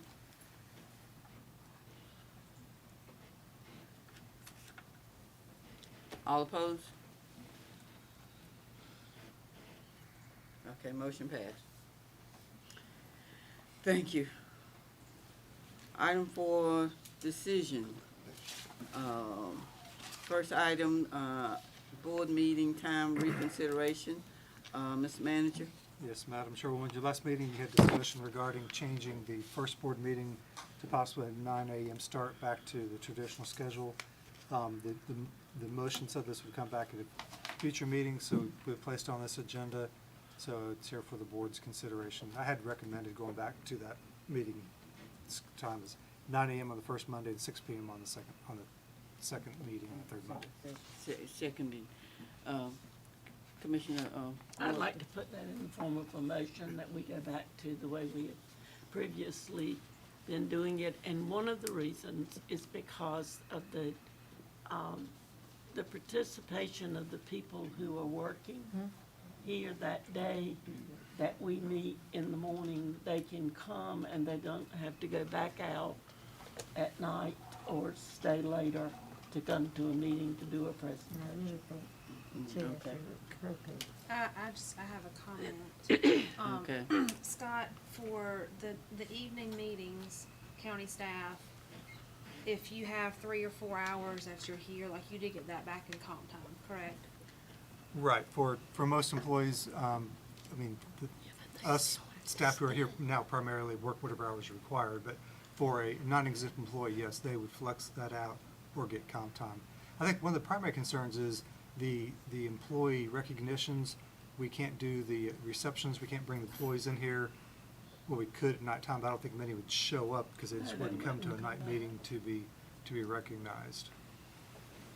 I think that's something that we do as a county that's very important, and I know that our county employees look forward to that and enjoy it. And, you know, we do it in a series of the number of months they've worked for us. I mean, could we do it like once a quarter when we have our? Let me, Yeah, thank you, Madam Chair. go down. I think that keeping it like it is now has been, at first I was in favor of changing it to having two meetings at 9 and 11, 9 and 6. But I think now, having some of my constituents calling me and saying that they appreciate what the commissioners are doing and that they are working and now they can come to the meetings or they can report. So I think now I'm more in favor of keeping it like it is, having all 6 o'clock meetings. That's my concern. Thank you. When we originally decided to go to the all nights, it was decided based on the availability to this majority of citizens who work during the day. And I think it's worked very well. I am in agreement. I think it ought to stay at night meetings. As far as the employee awards, is it really that important in the scope of things? And I'm not sure it is. I think availability to citizens to be able to come to our meetings trumps the minor thing. I mean, when they're going to come here every 5 years, so it's not like they come in anticipation of a great reward. They get a biscuit and a drink, and so and they get a certificate, obviously. And so you can still give them the certificate. You can still give them some kind of a thing for them to go get a biscuit at Hardee's or Wendy's or someplace else if you want to, and let them celebrate, knowing that we appreciate them that way. So I'm not sure that should trump our allowing major access to the vast majority of citizens. Well, my comment is, I like the one meeting morning, one meeting in the evening, especially in the wintertime. Those night meetings and in the wintertime, I just don't like all of them nighttime. Also, I do think that we give the employees an opportunity to meet us, and we get an opportunity to show them our appreciation personally. So that is a plus, I believe, for us. So that's why those are the two reasons that I favor a morning and an evening meeting. Let me go this way. Thank you, Madam Chair. I wonder, and this is just a spitball, and Scott, you could maybe answer this and the other staff, but would it be beneficial, because it's obviously important to recognize our staff who really go above and beyond, especially those that are veterans that stay with us. Would it be so terribly difficult to just stand up once a year in annual recognition where you had everybody? So we had, it would maybe be one more time that we had to come in, not in a formal meeting, but that we had one recognition ceremony where everyone that had been recognized throughout the year, we could have that reception happen in a special way that wouldn't require them to come, essentially back to the office after business hours. Is that something that would be possible? But something a little bit more, We have the appreciation, darling. Yeah, No, I know, but what I'm talking about, something kind of like our meeting where it's a little bit more like those who had a milestone, right. Anniversary, 5, 10, Right. 15, 20. Yeah, I mean, we could do something at the Ag Center and do a reception, hopefully the majority of the board could come and participate in that event. Commissioner Ward? I mean, I don't have anything to add except that I do feel like that the citizens, and particularly the people who work for the county, who have to come in and report and give presentations to us, that we have one of our meetings in the morning and one in the evening. And I think we meet the needs of all of our citizens that way. And I think we reduced the participation at night. It may, but there are people who do not like to get out at night, and particularly older people who would like to be at, and people who live alone and they don't have anyone to drive them or take them back. And it doesn't matter how many deputies you put out there, they're not going to feel comfortable, so they're not going to be here. So I think it does reduce the opportunity for all of our citizens to feel comfortable to come into our meetings. And it worked for a very, very, very long time, and I think was very, very effective. I've noticed we have had a reduction in the number of people who attend our meetings, and I think it's nice to have the citizens feel comfortable being here at our meetings. So I still stand that I think that, and I don't understand the reason why not. You know, you have both the night meeting and the morning meeting, and I think it's convenient. We've done it over time, and I do know that participation has been down since we've just been doing evening meetings. Okay, well, the motion died for lack of a second. I'll second it. Oh, okay.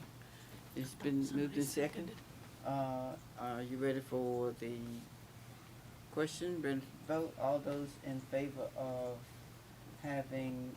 going back to a morning meeting and an evening meeting? Raise your hand.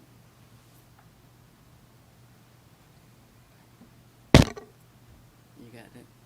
Okay. All opposed?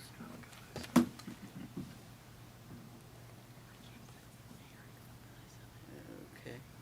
Well, we will continue as we're doing now. Okay, next item on the agenda is the County Board Commission compensation. Scott, if you will Yes. speak to that. We need some clarification on some things, Yeah. I believe. Thank you, Madam Chairwoman. So this is a follow-up from your last board meeting on July 19th. Came back with a recommendation regarding changing board compensation, both for the Board of County Commissioners and the other boards that are listed on page 42. I believe there was some miscommunication between the Daily Reflector and myself in a series of texts that were exchanged back and forth Friday. They were asking whether the Board of County Commissioners would continue to get mileage. And I said no, because they get travel. And then the article came out that the travel was being taken away, that the compensation was being increased, so overall there'd be a decrease. Well, the recommendation only dealt with the compensation that you get, and the assumption was the travel would remain in place. So that's kind of that news story in the newspaper.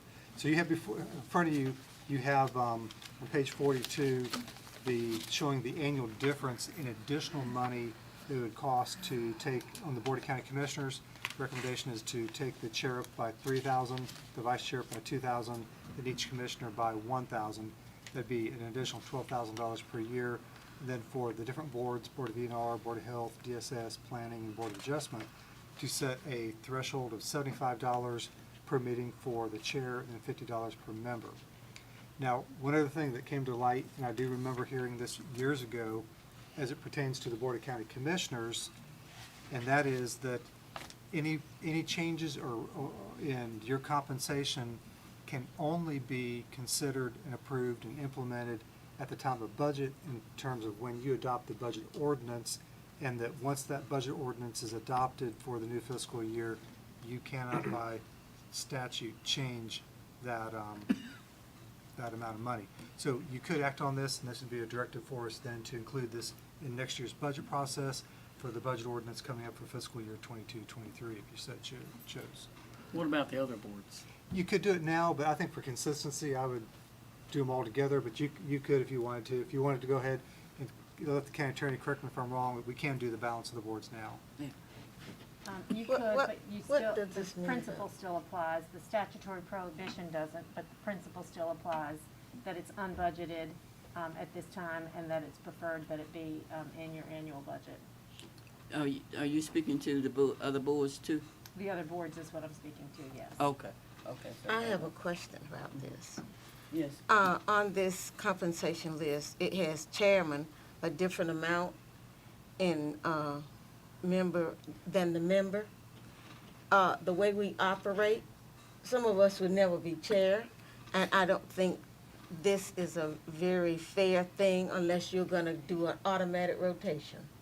That's my first opinion, and I'm concerned about that. And social service, what do you mean, yes, outside of the county? Social service don't pay you but $15 anyway, so what you talking about here? And I don't understand, because the chair doesn't attend this, so that means that the chair is gonna come to all of the meetings? Hopefully. It's the chair of the DSS board, right? Chair of the DSS board. Yeah, chair of the DSS. Oh, the chair of the, Yeah, okay, not that's what I'm trying to find out, what this chair means of the various boards. Yeah. Okay. So at this point, we would just entertain a motion to adopt this this concept in the spring for when we're doing the budget. Madam Chair, Is if I that- may, I will not vote for a county commissioner increase, but I think all these other boards, they should be adjusted. I mean, to Mary's point, that's not even gas money for the Department of Social Services, and this takes it up a little bit, makes it a little bit more worth their time. Is there any way that we can make it into two motions, one for the, for the commissioner and then one for the other boards? Okay. Commissioner Okay, do Ward, you wanna make that, well, that was the motion, I mean, you wanna make that motion? I'll make a motion right now that starting our next budget year, that we start compensating not the Board of Commissioners, but the other boards like social services, et cetera, the recommended amount, which is what, $75 a meeting? Right, so But I'm not gonna make a motion for us to get a raise. do you want So- that to be effective now, or are you saying next budget? July 1 When of the next year? budget comes. no, You said next year, Janice said we beginning can't, July Janice, 1. Janice said we cannot do the boards now. You can do them now legally, you You can. can, but I don't recommend that you do She it doesn't now. recommend it. Commissioner McLaughlin? Well, let me make sure I'm hearing this correctly. We can't, Janice, are you saying we cannot adopt this as presented by Scott? So what I'm saying is that for the Board of County Commissioners compensation, the law requires that to only be raised or changed July 1 in your budget. Right. For the other boards, you don't have a source of funds budgeted, so if you, this year. So unless you're gonna take it from an unbudgeted source of funds, you could do that separately, but my recommendation would be that you do it July 1. You are not legally prohibited from doing it now if you want to do it, even though you just passed a budget that doesn't have it in it and don't have an identified source of funds So, for so it. your cost would be about $16,000 excluding the increase to the Board of County Commissioners. You could take that out of the contingency if you so chose. Well, my recommendation would be then that we adopt this and based upon the time frame that you outlined, Dennis, July, the commissioner will be effective July, based upon what Janice just said, but we will adopt this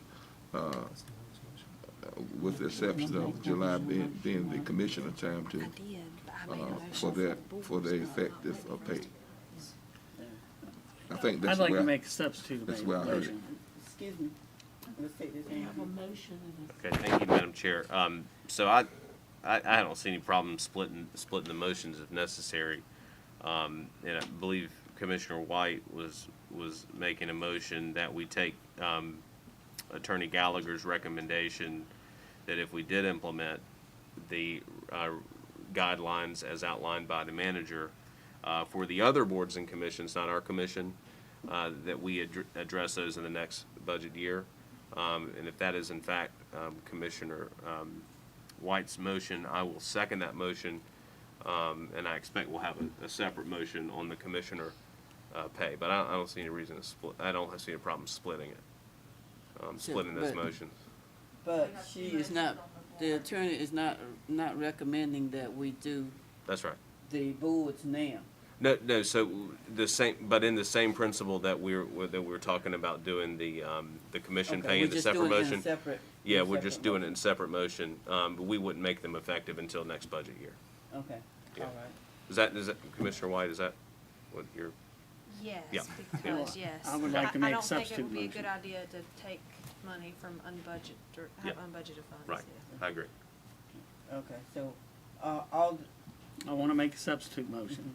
My motion is that we take the Board of ENR, the Health, the DSS Planning, and Board of Adjustment, and what is recommended here, we go ahead and enact it right now.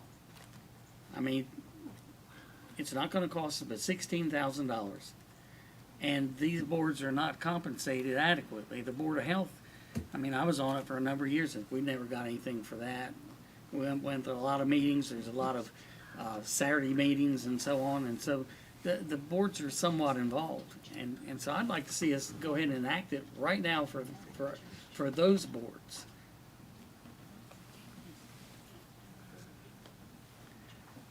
Dying for lack of a second. I would like to recommend that you consider it during the budget cycle. You really don't want to be in a position where you already putting in something into the budget for next year without us going through the normal budget process to make sure we have enough revenue in place. So essentially what you're asking for is a budget request next year to look at the compensation of the boards. Then you have an opportunity to stack that up against all your other budgetary items to make sure we have enough money in place before you obligate yourself to a budget. Okay, well, if that's the case, I will amend my motion that we look at these boards. I'm still not saying that I want to look at the Board of Commissioners for a raise. Just these boards that are voluntary service in the next budget cycle. Does that sound good from a money standpoint? Yes. Okay. I second it. For next year.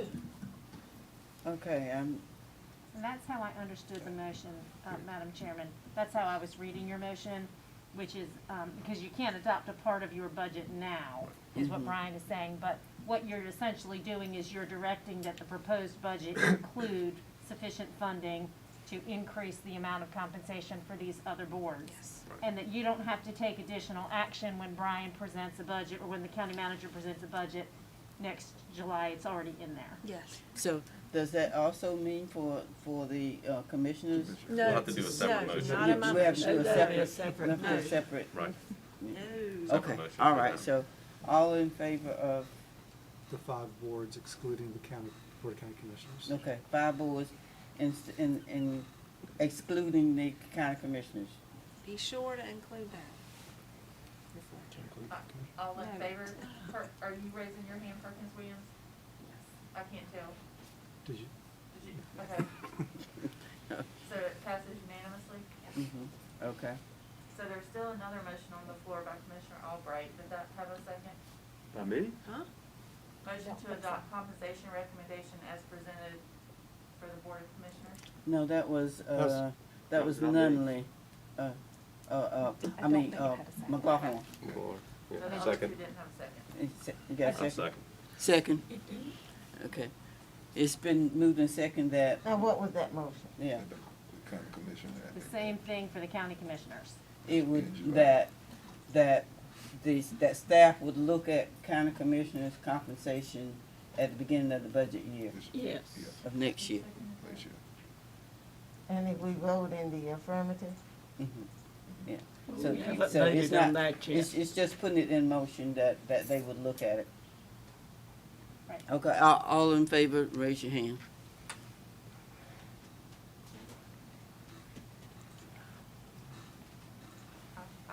I didn't have a second. I don't know who seconded it. I can't make. I seconded Commissioner Nunley? Chris Nunley. seconded it. So who made the motion? McLaughlin made the motion. Okay. Ain't nobody gonna be chair but you and Bill all the time. I'd rather keep it like And then it if you'll is. call for the opposed. Huh? Cause And if you'll call for the it's opposed. too partial. We got the If you'll call for campaign the for it. opposed. No. Okay, okay. I'm here, Is down this here. board fair about it? Is it all All, that? look, I'm raising my hand. All opposed? Mary, they went all opposed. Okay. Okay, motion If this board passed. was fair, Yes, it would. 5-4. 5 to But it 4. Okay, It's very biased. okay. We'll move to the next item, resolution honoring the 20th anniversary of September How did 11th. that motion come out? 5-4. Pass 5-4. Passed 5-4.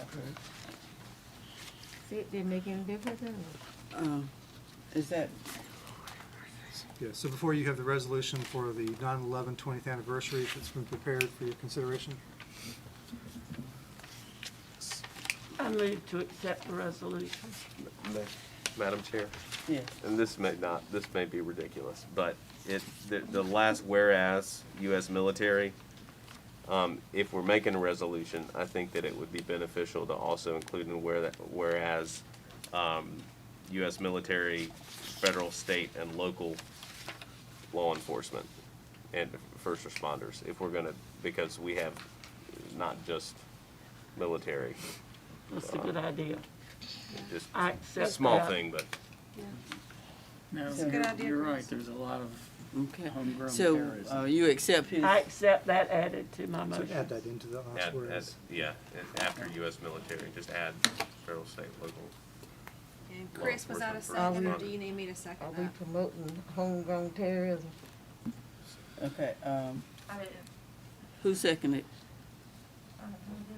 I mean, Lauren. Okay, yeah, I'll second it. okay, are you ready for the With Chris's question? addition. We, Does are it you in say favor you're of the supporting resolution with the homegrown added terrorism? verbiage? All in favor, raise your Is it hand. that you support homegrown terrorism? I think you got enough. Mayor, are you voting What I'm voting for? for the resolution? Resolution honoring the Okay. September 11th. Okay. Unanimous? Madam Clerk, unanimous? Yes.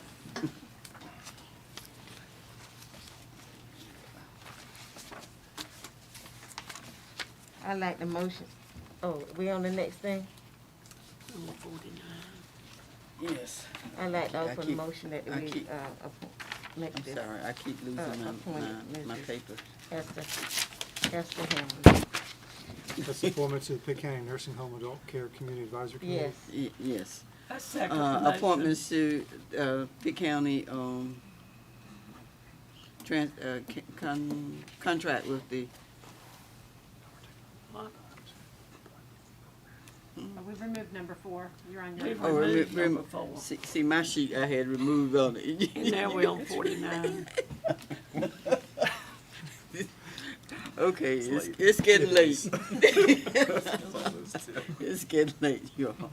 Okay, number 5, appointment to the Pitt County Nursing Home and Adult Care Home Advisory Committee, and I believe we have some nominees. Yeah, you actually have a motion by Mary Perkins Williams and a second by Beth Lewis and Esther Hammond. Okay. I found mine. All in favor of that appointment, please raise your hand. Motion passes unanimously. Okay. All opposed? Ayes have it. Thank you. Next appointment is the reappointment to the Greenville Planning and Zoning Board. Scott? Recommendation of Brad Guth to be reappointed. I so move. Second. It's been moved and second that Brad Goof be reappointed. All in favor, raise your hand. Unanimous. Opposed? Okay. Okay, we're down to number 11. Commissioner's comments. We're gonna start down with Commissioner Ward. No comment. No comment. No comment. Mr. Newman, No comment. President Green?